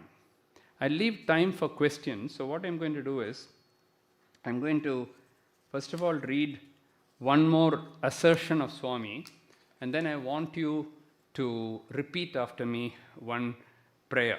The first one, I'll just read it out. Swami's, I already told you about Swami's promises. By the way, we all know about the 11 assurances that Shirdi Baba gave. How many of you know that there are 40 assurances given by Sathya Sai Baba? How many of you know? Okay. It's there in my eternal divine grace. I stumbled upon it just a few months before Professor Anil Kumar passed away. He had written this. He had culled it from various speeches of Swami, and he had written somewhere in some obscure place I found 40 assurances. I won't belabor the point by reading. I've got it all here. But I brought 5 copies of Sathya Sai Baba Lives On and 5 copies of Eternal Divine Grace. And I'll ask the members of the senior leaders here to make copies of that. You should know what the 40 assurances of Swami. Shirdi Baba has given 11. And here 40 assurances are there. I'm not going to go through that. But another assertion Swami has said, you are all in the kingdom of Sai. You all are in Sai's home. You all are in Sai's light. You all are in Sai's heart. I bless you in the holy night. This is your right. The power with which Swami has said that, they're not ordinary assurances. Whenever you have a doubt, just think of these assurances which Swami has given, and he will always keep you with him. Okay? Now I want you to close your eyes and repeat this prayer after me. After that, I'll open it up for questions. I believe some of you want to ask even about diabetes and so on. I didn't want to make it a diabetes speech, so I didn't talk about it. And if you want to ask that, you're free to ask that. If you have any other questions which you want to ask me, I'll answer it if I know the answer. Otherwise, I'll tell you that I don't know the answer. But let's first read this prayer. Close your eyes and say after me. Om Sri Sai Ram. The light of Sai surrounds me. The love of Sai enfolds me. The grace of Sai protects me. The presence of Sai watches over me. The mind of Sai guides me. The life of Sai flows through me. The laws of Sai direct me. The power of Sai abides within me. The joy of Sai uplifts me. The strength of Sai renews me. The beauty of Sai inspires me. The last one I wanted to say 3 times. The formless Sai is within me. The formless Sai is within me. The formless Sai is within me. Jai Sai Ram. Open for questions.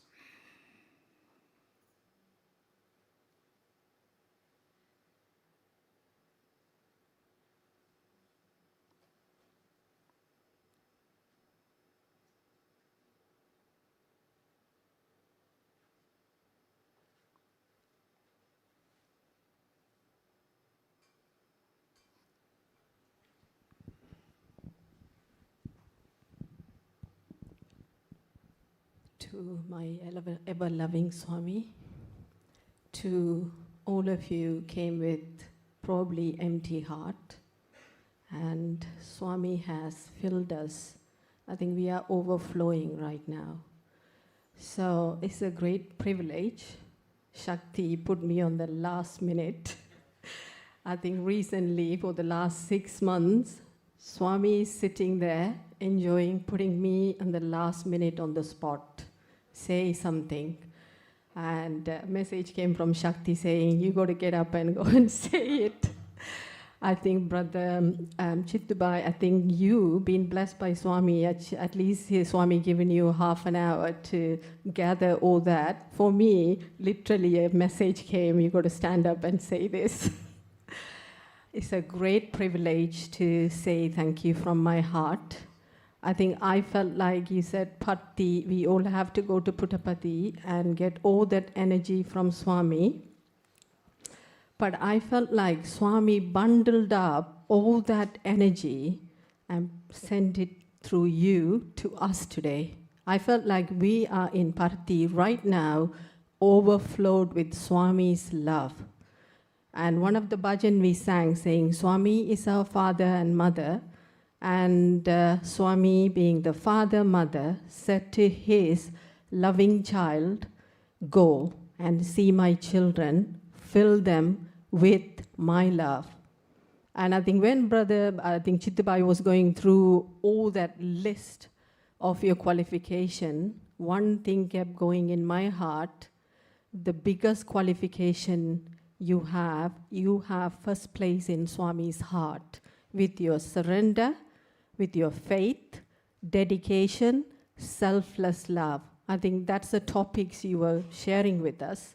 I think the faith I could feel unshakable in you. And if you were listening to him, if you think he didn't have any challenge, think about it again.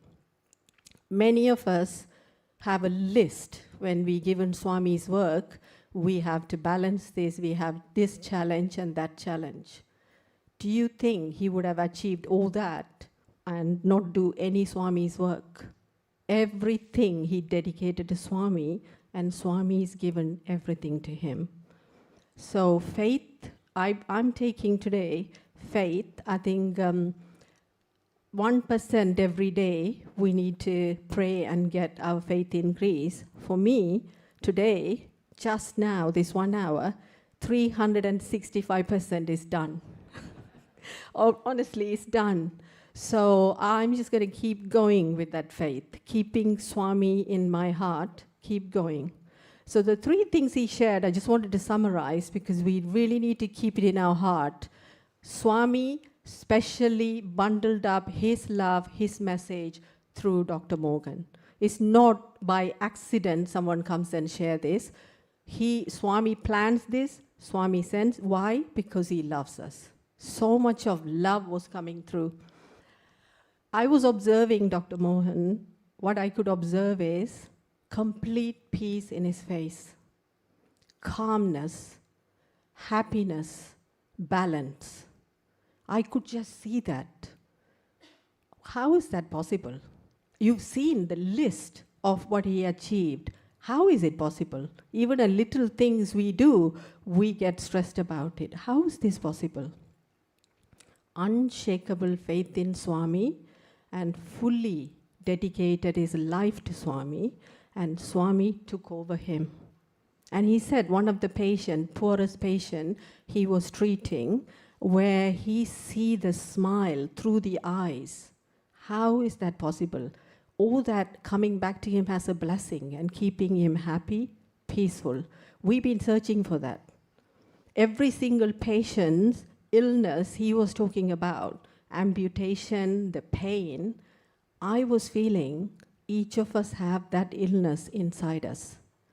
Our mind is in pain, doubtfulness. We came with that today, all of us. We needed treatment, and he treated us as a spiritual surgeon. So really, we all being cured today with the miracle of that ring he was talking about. And I was sitting there thinking, I don't need ring. Swami already touched my head. Or every single one of us touched by Swami. Why do we need a ring? He touched us, he uplifted us, and I think one of the quote, I can't read the whole quote, but one of the quote, I quote that what Swami said, even if you leave me, I will not leave you. I mean, where do we get that? So let's just keep the faith. The other thing I really took for myself, being the office bearers. I think every one of us are office bearers. It's not that because we're doing Swami's work, we are office bearers. Each and every one of us are office bearers because we are sharing Swami's love with wherever we go. So we just got to remember that. And humility. I saw so much of humility in Dr. Mohan. With all that list, he just walked in with so much of humility. And when he shared that message about putting it on the board, when they said no, he humbly took it. That's for the best. That's the lesson I took for me. You know, I have the right to give my opinion, but if not, that's the best. Third thing I took, Parthi. Parthi is my favorite place. So I could personally relate this. When Swami left the body, we've been going to Parthi every year, had the physical darshan of Swami. When Swami left the body, and that particular year, my husband said, do we really need to go? I said to him, what do you mean? Swami touched every place there. Swami walked every place there, therefore we are going. So even 2010 we went, and we enjoyed it. Every year we've been going. So Parthi is packed with that energy of love. So I think these are the 3 things I took. Faith, surrender, being an office bearer. All of us are office bearers. So we just got to remember that. And the third thing is Parthi. Put Parthi first. With all your summer trips, you know, maybe one trip, Parthi, and go and fill yourself. But never mind, this year, we got filled by Dr. Mohan. He brought all that energy and filled us. So I just want to say huge thank you from my heart, from everyone, for sharing your love. Thank you so much. Thank you, Swami.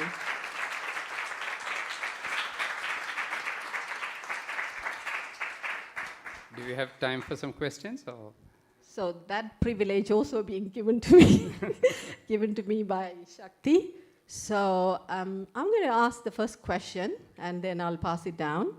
The first question is, you being an office bearer while Swami was in physical form, and since still continuing to be an office bearer, do you see any difference? How is Swami guiding you? I think I would be biased because I am still an office bearer. So if I say that there is no difference, it's coming from a biased person who is, if somebody was there when Swami was there and he was an office bearer, and now he or she isn't, probably they'll be able to talk about it. But to directly answer your question, earlier we could go to Swami and ask his guidance.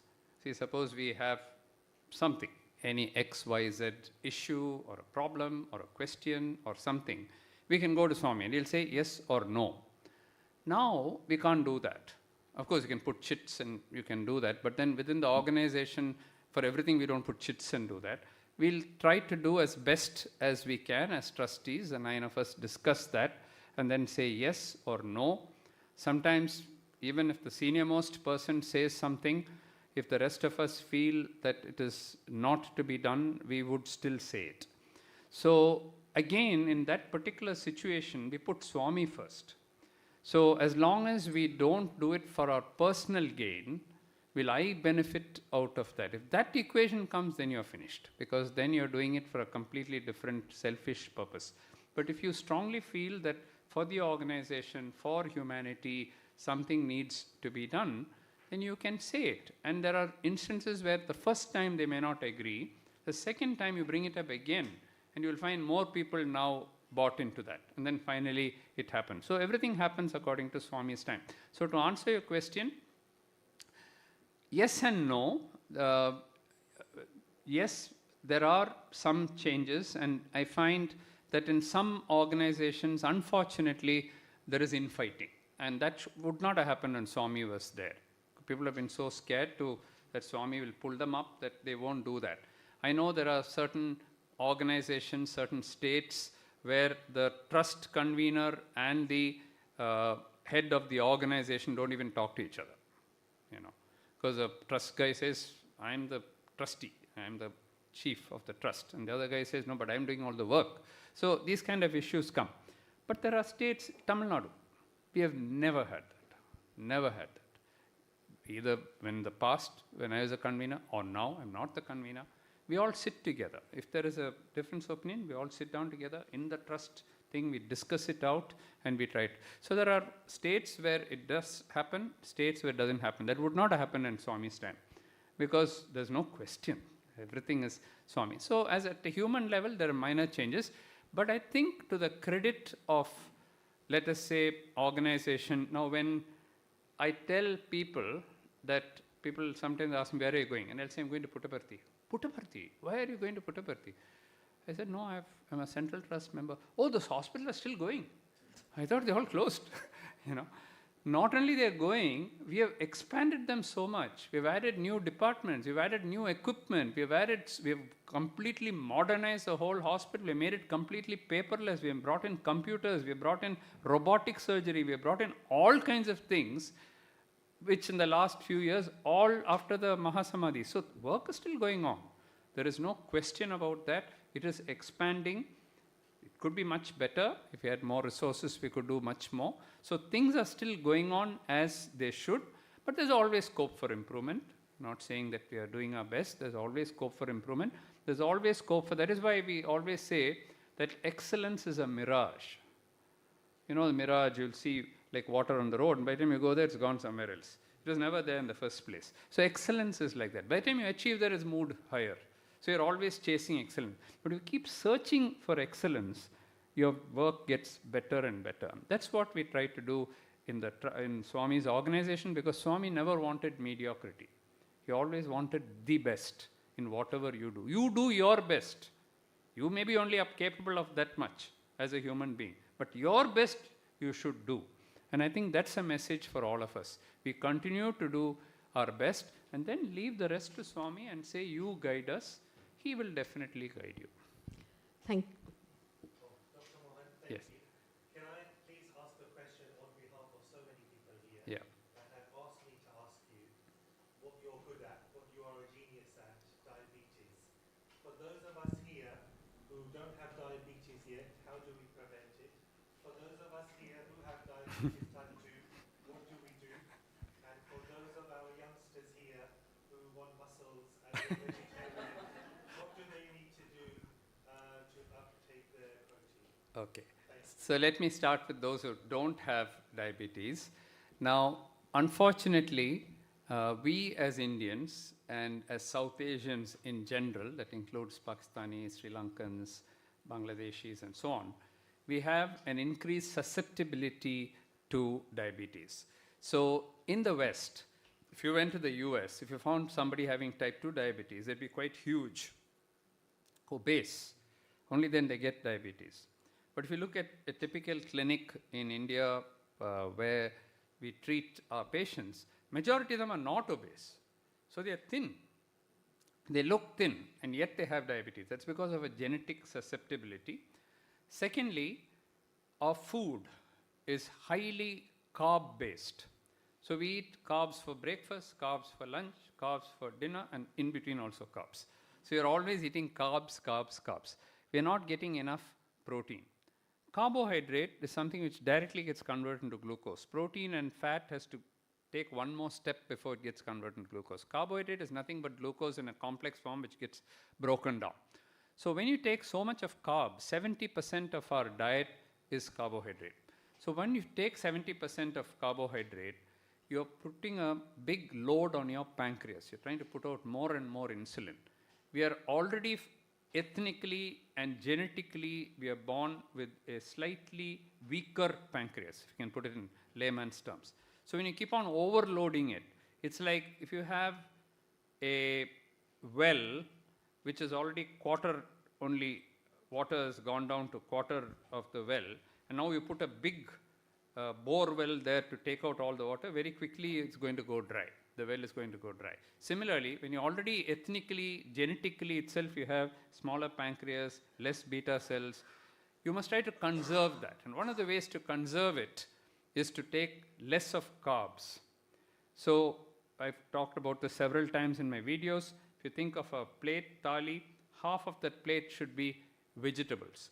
Although we keep saying that we are vegetarian, a vegetarian is somebody who eats vegetables. That we don't do. We are vegetarian because we don't eat meat. So we are vegetarian. Everything else that we eat is loaded with carbs.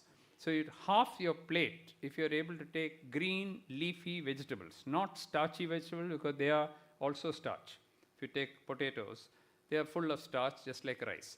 So you take green leafy vegetables, very low in calories, full of nutrients, minerals, B12, iron, all the things that your body needs. It is loaded with that. Very little calories, very little carbs. It won't increase your sugar. It will actually improve your the nutrient composition of your diet. Quarter of the plate you should keep for protein, because as vegetarians, it's very difficult to get protein. If you're non-vegetarian, it's very easy. Just put some chicken there or fish there or egg there and you get your protein. As a vegetarian, it's very difficult to get protein. In fact, Swami has argued with me and said, you say that vegetarians can't get enough protein. I am telling you that there are all these things can produce. There is a long list, but you must look for that. For example, tofu, or if you have paneer, or milk, or all the legumes and pulses, Bengal gram, green gram, black gram, rajma, dals, all these are very high sources of protein. So you must look for your protein in the morning. Even milk has good protein. Yogurt, so you can take morning, afternoon, night. Look for some protein. The protein will actually blunt your glucose response. And then the quarter of that plate only you should have your carbs. That carb can be cut down. Not that they are bad. Not that rice cannot. In fact, Swami only taught me about white rice. And I've described that in detail in my book, in the interview, what all he taught me. In fact, I didn't even know that rice is linked to diabetes. Swami asked me, doctor, tell me why is diabetes increasing in India? And I said, genetics, this, that. He said, simple data, you have collected the data, You have not even looked at your data. It is rice. Go back and look. From there itself, I called my team. From Puttaparthi, I said, take out the rice data, take out. We found straight line. With diabetes, more rice you take, diabetes goes up. We showed it in cross-section studies, longitudinal studies, replacement studies, randomized clinical trials. Next 10, 15 years of that 5 minutes that he spent with me in the interview room was 15 years of work for me. Okay, and Swami knew all my results even before I had even analyzed my results. Okay, so rice is not bad, but you must cut down. So you don't need that much rice. We take rice and sambar, rice and rasam, rice and curd. It'll go on and on and on, like mountains of rice. All you need is a few spoons of rice. That's enough. And with that you take enough of protein. That itself makes a huge difference. Second thing is enough exercise. Every one of us should do exercise regularly. 45 minutes of walk, brisk walk, if you can do that every day. Apart from that, I talk about the FAR principle, flexibility. So turning this side, that side, your neck, so that keeps all your joints in place. Then A is aerobics. Aerobics is walking, running, swimming, jogging, cycling, whatever you want to, dancing. We have, in fact, my daughter has designed, if you Google that, you'll find Tandav, it's called. Tandav is a 12-minute, high-intensity Bollywood dance, or any dance you can put, and your music can put, and then you can do it in the comfort of your home. It's just 12 minutes. It's equal to 1 hour of walk. Okay? So there are so many ways of doing aerobics. So it's the A part. R is the resistance training. So you have to do weights. Because Indians have one more problem. We have more fat and less muscle. We are sarcopenic. That's why the glucose is not burnt inside the muscle. So if you're able to do weights, either lift weights or squat and sit down, that's for your lower legs. And then if you take the same weight and stretch out your chest, then your pectoral muscles get strengthened. So think of all the muscles and strengthen them. Takes 5 minutes. The R part, the resistance part, you can do twice a week, thrice a week. The aerobics part and the flexibility part, try to do at least 5 to 6 times a week. If you do this, cut down your carbs, you will find that even if you're in the pre-diabetic stage, you'll become normal. If you're in the early diabetic stage, you'll become normal. If you're in the little more advanced diabetic stage, you'll control it very well so you don't develop complications. Diabetes is okay. What we don't want is the diabetes complications. We don't want your eye, kidney, heart, feet, legs, all these to get affected. That can definitely be prevented if you control your diabetes well, your sugar, that is A1C, HbA1c, B is blood pressure, and C. So A, B, C. C is cholesterol. So if the A, B, C you control, we can have a diabetes complications-free world. Nobody in the world will have either a heart attack or eye complication, kidney complication, nerve complication, foot complication. All that can be prevented very, very easily if you look after yourself. Of course, we've got very good medicines also now, including weight-reducing medicines. All that have come. We've got a plethora of drugs. They can be used. That let your doctor do. The other thing which is very important is stress reduction, which is also something which Swami talks about. You talked about stress. The reason I am able to do that, I was not like this earlier. A few years earlier, before I came to Swami and all that, I would throw things and all. Looking at me, you may not think I'm like that. But when in my office, if something goes wrong, I'll take something and throw it around. Then I realized that I'm a hyper person and I have to unwind. And that's when I started doing little meditation and pranayama. Pranayama is wonderful. Every one of you should do breathing. If you just do breathing, you'll be calm throughout the day. Even if you miss your walk one day, it's raining outside, you couldn't go, it's too hot outside, you couldn't go. Still you do your pranayama, meditation, little stretching, all that inside the house you can do. If you just do these simple things, reduce your stress, then all the cortisol and all your brain hormones, your happy hormones will come up. All your endorphins, serotonin, all your other dopamine, all these happy hormones will come and you will feel happy. Even if you are feeling, I'll give you an experiment. Even if you're feeling a little dull one day, okay, you're feeling a little depressed, you're not happy, you just go and look at the mirror and just smile. Forcefully just smile. You know that simple act of smiling, if you think, how can I smile? I'm upset. That's why you should smile. Just go there, stand in front of the mirror, and just smile. You'll find all the hormones right from the hypothalamus, pituitary, it'll all start, all the hormones cascading down to make you normal. In 5 minutes, you feel you're a completely different person. That stress produces diabetes. Stress itself can produce diabetes. So it's not only diabetes you can prevent, diabetes, hypertension, heart disease, and even some forms of cancer are due to this inflammatory condition which we live in. Toxic food, ultra-processed foods, all the time buying out from somewhere and buying all kinds of additives they put in, saying these are all carcinogenic things. But be very careful. Eat home food, eat wholesome food, eat food which is close to nature, as close to nature as God made them. That's how the vegetables and the fruits and all that come in. Fruits also, if you're not diabetic, you don't have diabetes, you can have 3-4 fruits a day. If you have diabetes, they contain fructose, therefore you should take 1 fruit, maximum 2 fruits per day, because they have calories and they have. So actually it is not very difficult to prevent diabetes. When in my father's days, a person living up to 60 years with diabetes was a rare thing. Today I've got a series of patients across 100. They finished 60 years of diabetes and they're doing well. 104, 103. The people with diabetes who live 60, 70 years, all they've done is done the basics and come for regular checkup, look after themselves. Diabetes is not a disease at all. It's just a disorder. I hope I've answered your question. Thank you so much, Dr. Mohan. I think comprehensive details of this.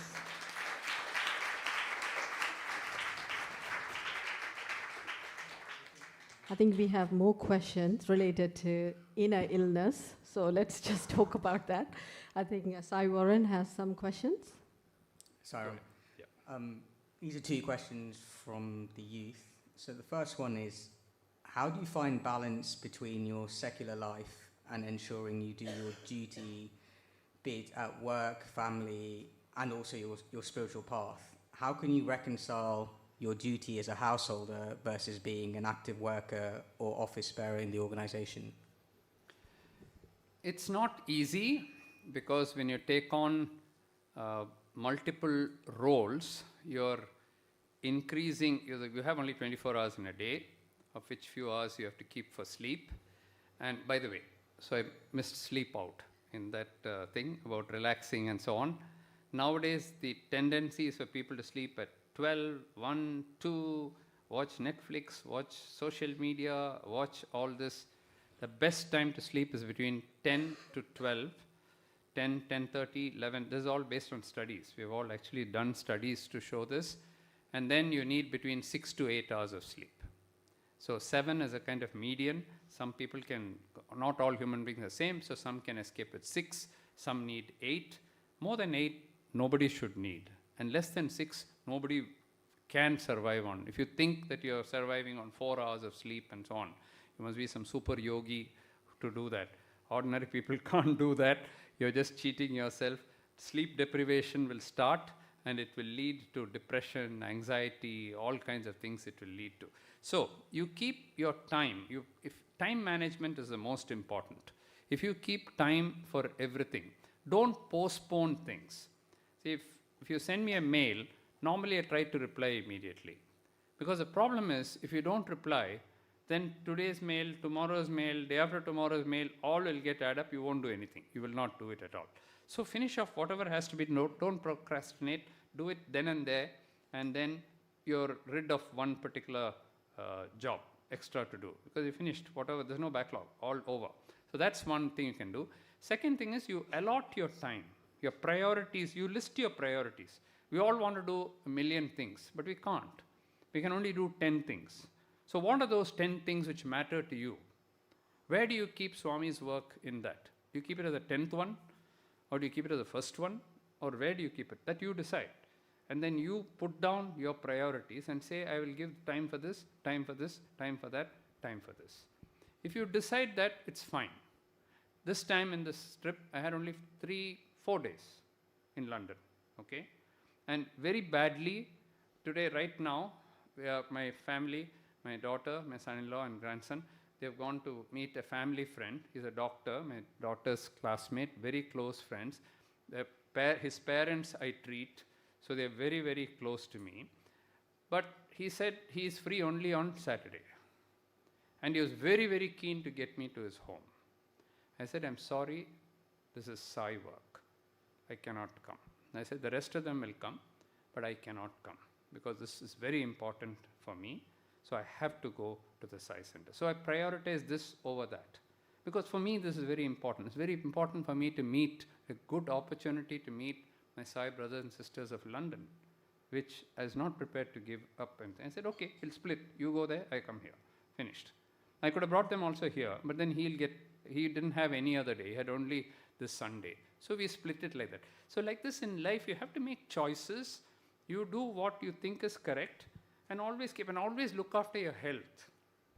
Don't say you're a Sai devotee and working for the organization, so therefore you don't sleep. No. Swami never wanted that. Swami wants you to sleep. Swami wants you to eat on time. Okay? He would serve food to us. And then we'll hesitate to eat in front of him. We'll say, no, Swami, we'll see. No, eat. He'll say. So then he wants you to eat. In Shirdi Baba Sai Satcharitram, when somebody starves, Shirdi Baba tells him, you cannot do seva on an empty stomach because your own body is not working well. Whatsoever you're going to do, first go and eat and then we will see. So you have to look after, it's not being selfish at all. You're just looking after yourself so that you can do better service to others. So if you split it down like that, it becomes easy. You can handle a lot of things. Above all, you need is grace. Because if you think all this we are doing, gone. We will not be able to do. Slap on the face you will get from Swami. Not literally, but figuratively. Whenever we have thought that we are doing it, top. No, it's not me. It's not me, I'll tell you one story, okay, about that. How it is he, and we forget that it is him. That's human nature. When I told you about the small clinic I had, and then now, of course, they said all these clinics and all over 50 clinics and all over India and so on. Before we did all that, we had to build our own hospital. Now, I had no money. I had to buy the land or to buy the property or to buy anything. I didn't have any money.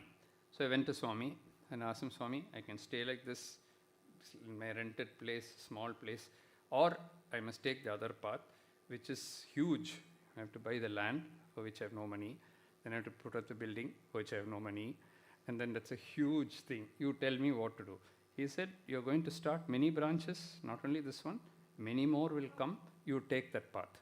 Then I told him, Swami, you have to give me, because you have to find everything for me. I have absolutely nothing. You have to guide me. I'm quite happy to stay this way, but that's the route you want me to take. Your guidance has to come. So he said, okay, he blessed me and he went. Next day, one man came, whom I didn't know at all. I came back from Puttaparthi. Very next day, one man came, very rich man, owning a big finance company. So I was trying to tell him, we have this project cost and so on. He said, how much does it cost? I'll give you the whole money, he said. I said, whole money? I said, I didn't believe him because I was seeing him for the first time. I've never seen him. So I didn't believe him. Then I asked my wife, this guy says he'll give me the whole money. He said, why don't you go? Just go and ask him whether he'll give you. So as a loan, of course. He's not donating it to me, but as a loan. But I need the money right then. So I went to his office and he said, okay, doc, which name you want the check? So he writes out one check. He writes out another check.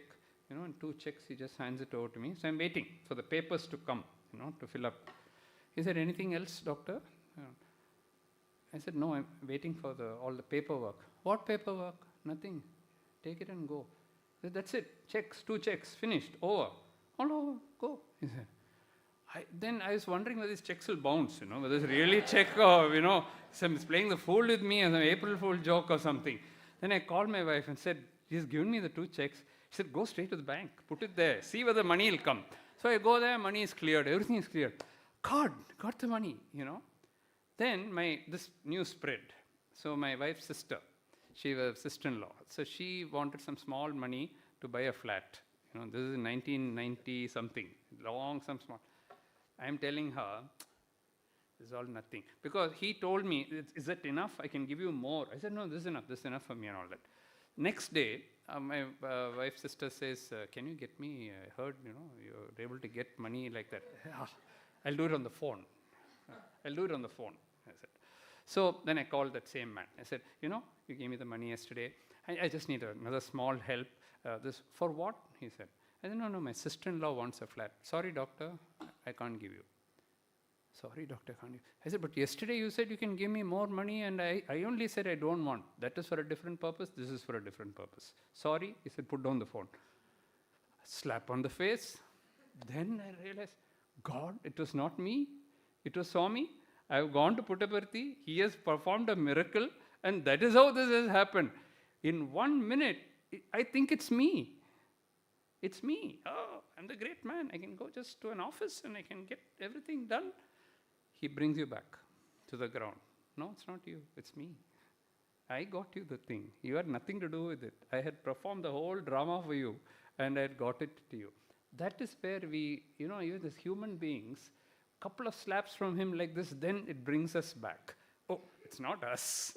If we made a big mistake, It was Swami's grace which flowed. So that humility, if we have, I think, will be shaped by him. He keeps on shaping us. Share honestly with what happened, even though you had a slap. So thank you. We need to learn that. Anyone else have any question other than medical question? Let's start with Sai-related question first. Yes.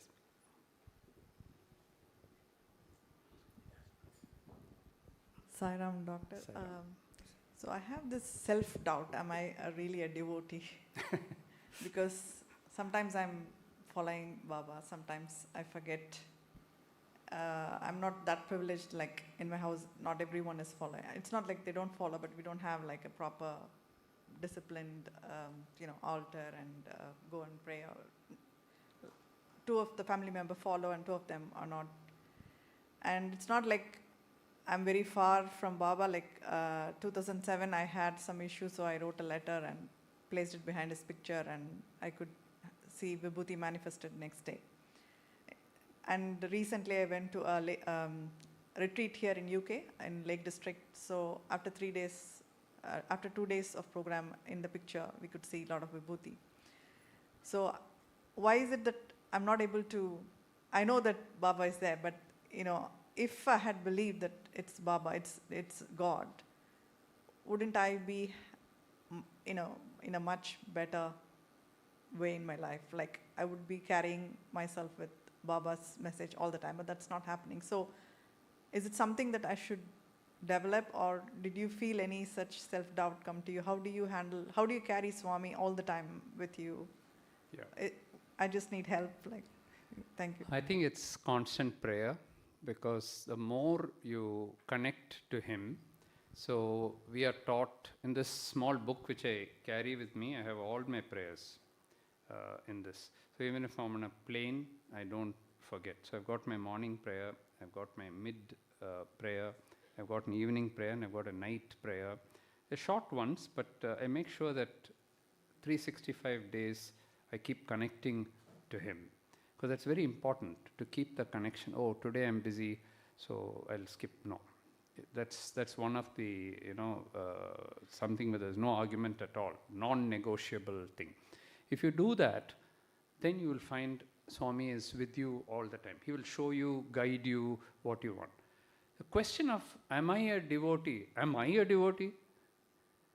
That's for Swami to say. How can we say, I am a devotee, I am a strong, I pray 4 times a day, therefore I am a devotee? No, I don't pass at all. He has to say. Finally, there's nobody whether you are a devotee or I am a devotee. We connect to him. He decides whether we are a devotee. We are not at all qualified to say I'm a big devotee of Swami. No, not at all. In action, he has to prove to you. So, and then about the family members, some of them not being devotees, it happens. See, my daughter is a devotee, my grandson is a devotee, but my son-in-law is not a devotee. Okay? So how do we, when we are all praying, he's an atheist actually. So I won't call him atheist, he's an agnostic. But he and his father, okay? But they are the finest human beings I've ever met. I cannot find a better human being than my son-in-law or his father. They are gentle. They are absolute good human beings. They only do good. I've never seen them do any bad. Maybe they don't need it. They're already evolved, so they don't need. Once when, many years ago, when they got married, about the marriage and all, they're all described in the book Sathya Sai Baba lives on. So just after that, my daughter kept praying to Swami and saying, make my husband a devotee. Make my husband a devotee. So he came in her dream and said, why are you worried that he is not my devotee? I am not worried he is not my devotee. So why are you worried that he is not my devotee? He is a good person. He doesn't need to be. I know when to make him a devotee. You don't worry about it. Is he ever interfering with your Sai activities? Has he ever said things? So why do you worry about all this in a dream?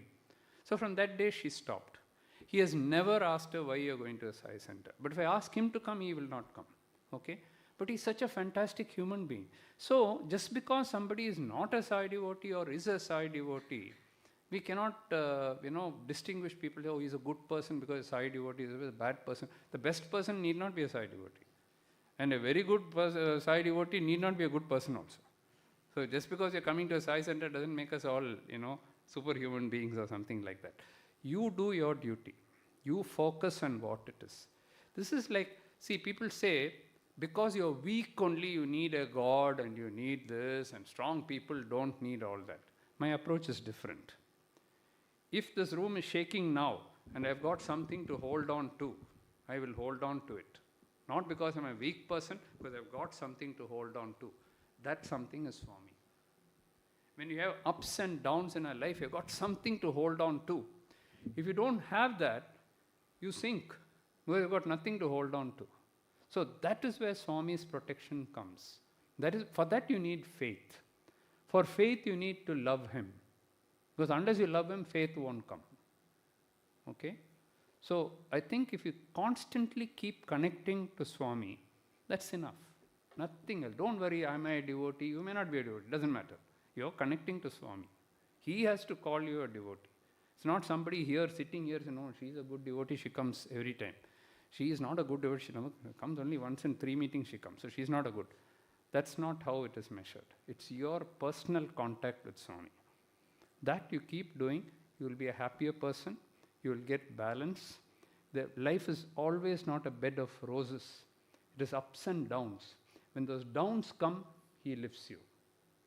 When the up comes, you're okay.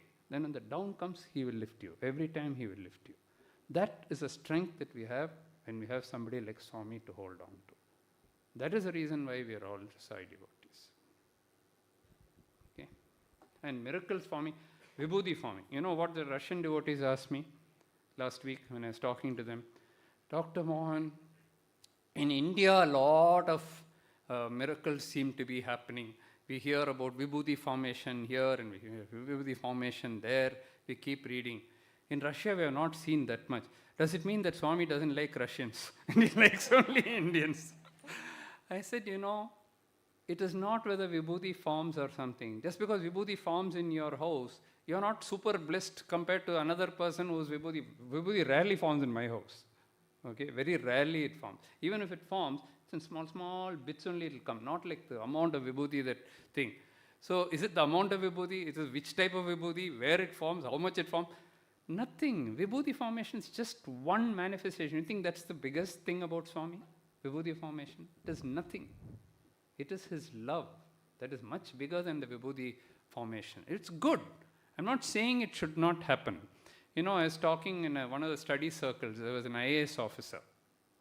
So I was saying, there's a picture of Swami like this, and I was talking in his house, and I said, if you have real faith in Swami, and if you really want it, Vibhuti can form in this picture. I said, like Prahlad saying, in this, pillar is, is God there, and so on. So like that, I said, just like that, I finished that.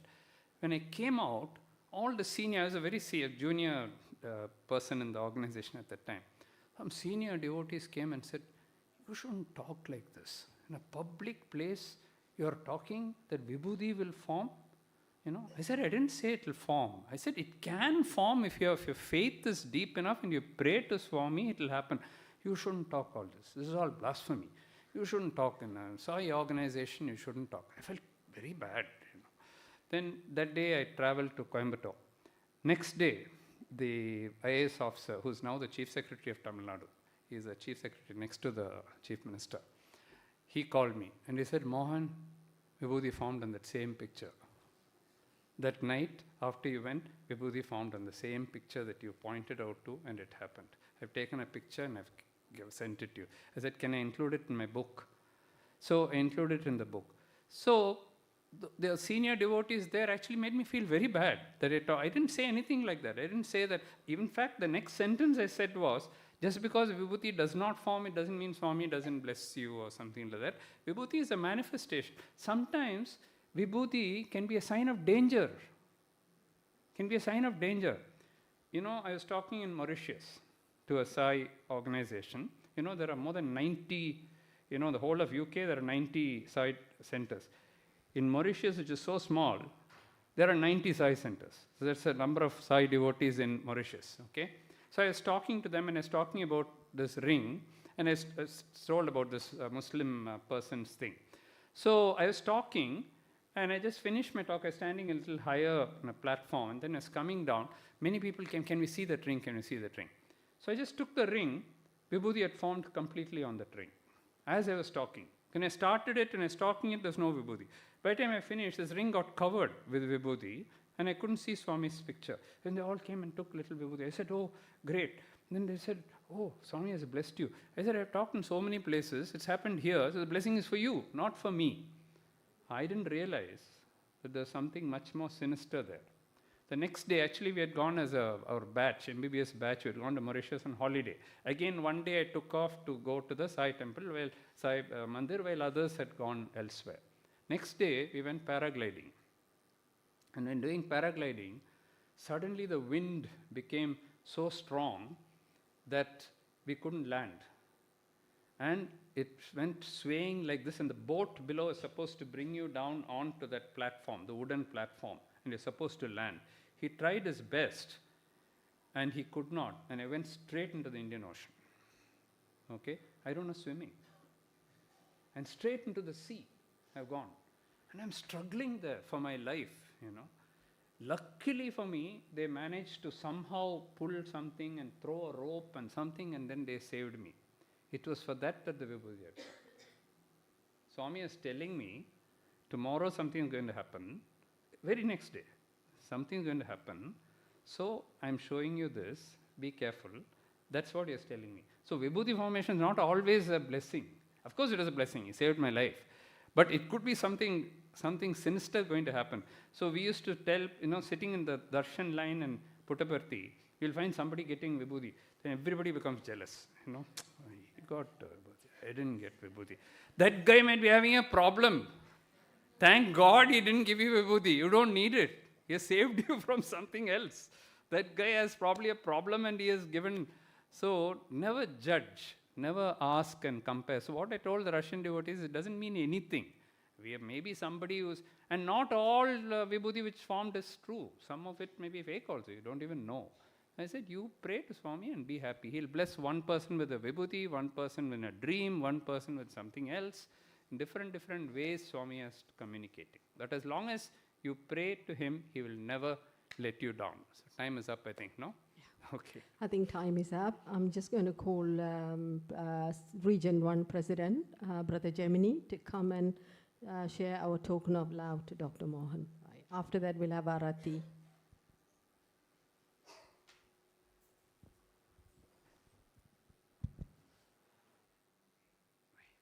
Part of you, I don't need all this.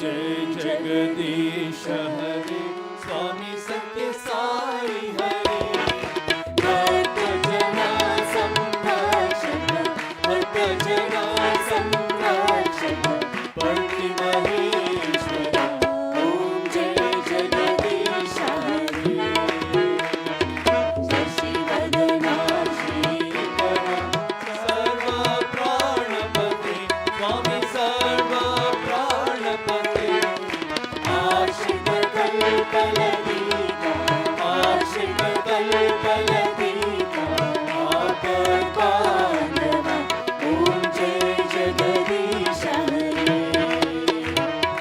माता गुरुदेव मरियंतरुणीवे स्वामी मरियंतरुणीवे नाद ब्रह्म जगन्नाथ नाद ब्रह्म जगन्नाथ नागेन्द्र शरण ओम जय जगदीश हरे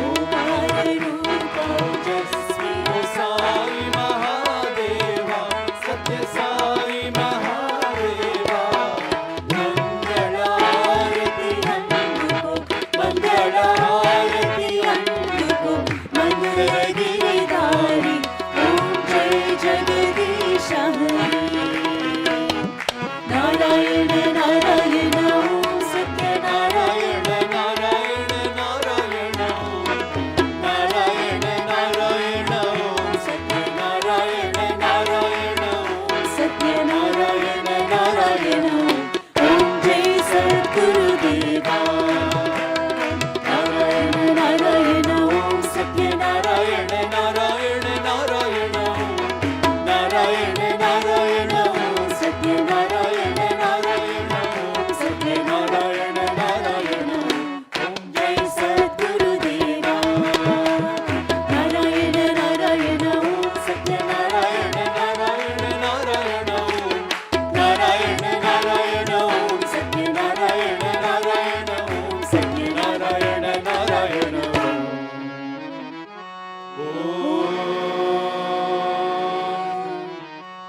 जय सद्गुरुदेवा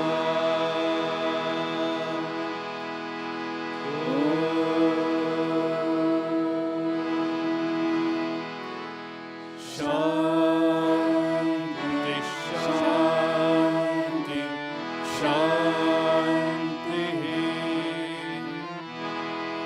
समस्त लोका सुखिनो भवन्तु समस्त लोका सुखिनो भवन्तु समस्त लोका सुखिनो भवन्तु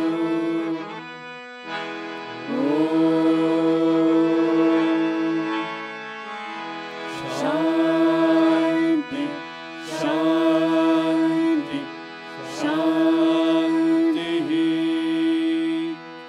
जय बोलो भगवान श्री सत्य साई बाबा जी की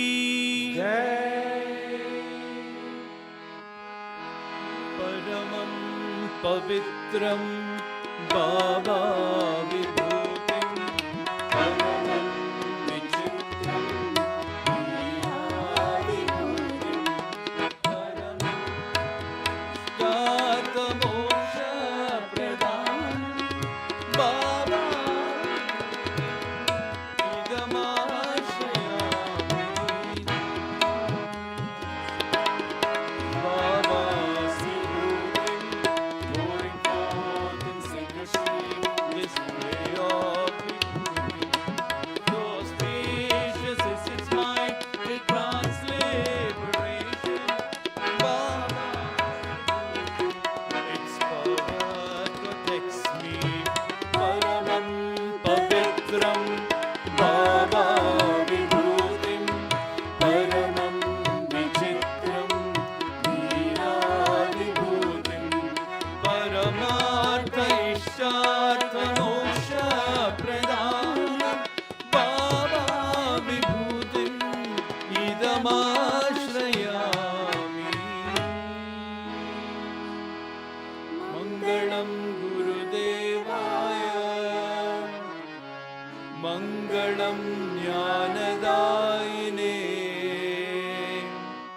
मङ्गलं पतिवासाय मङ्गलं सत्यसायिने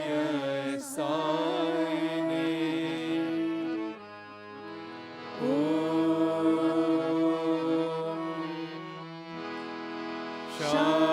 शान्ति शान्ति शान्तिः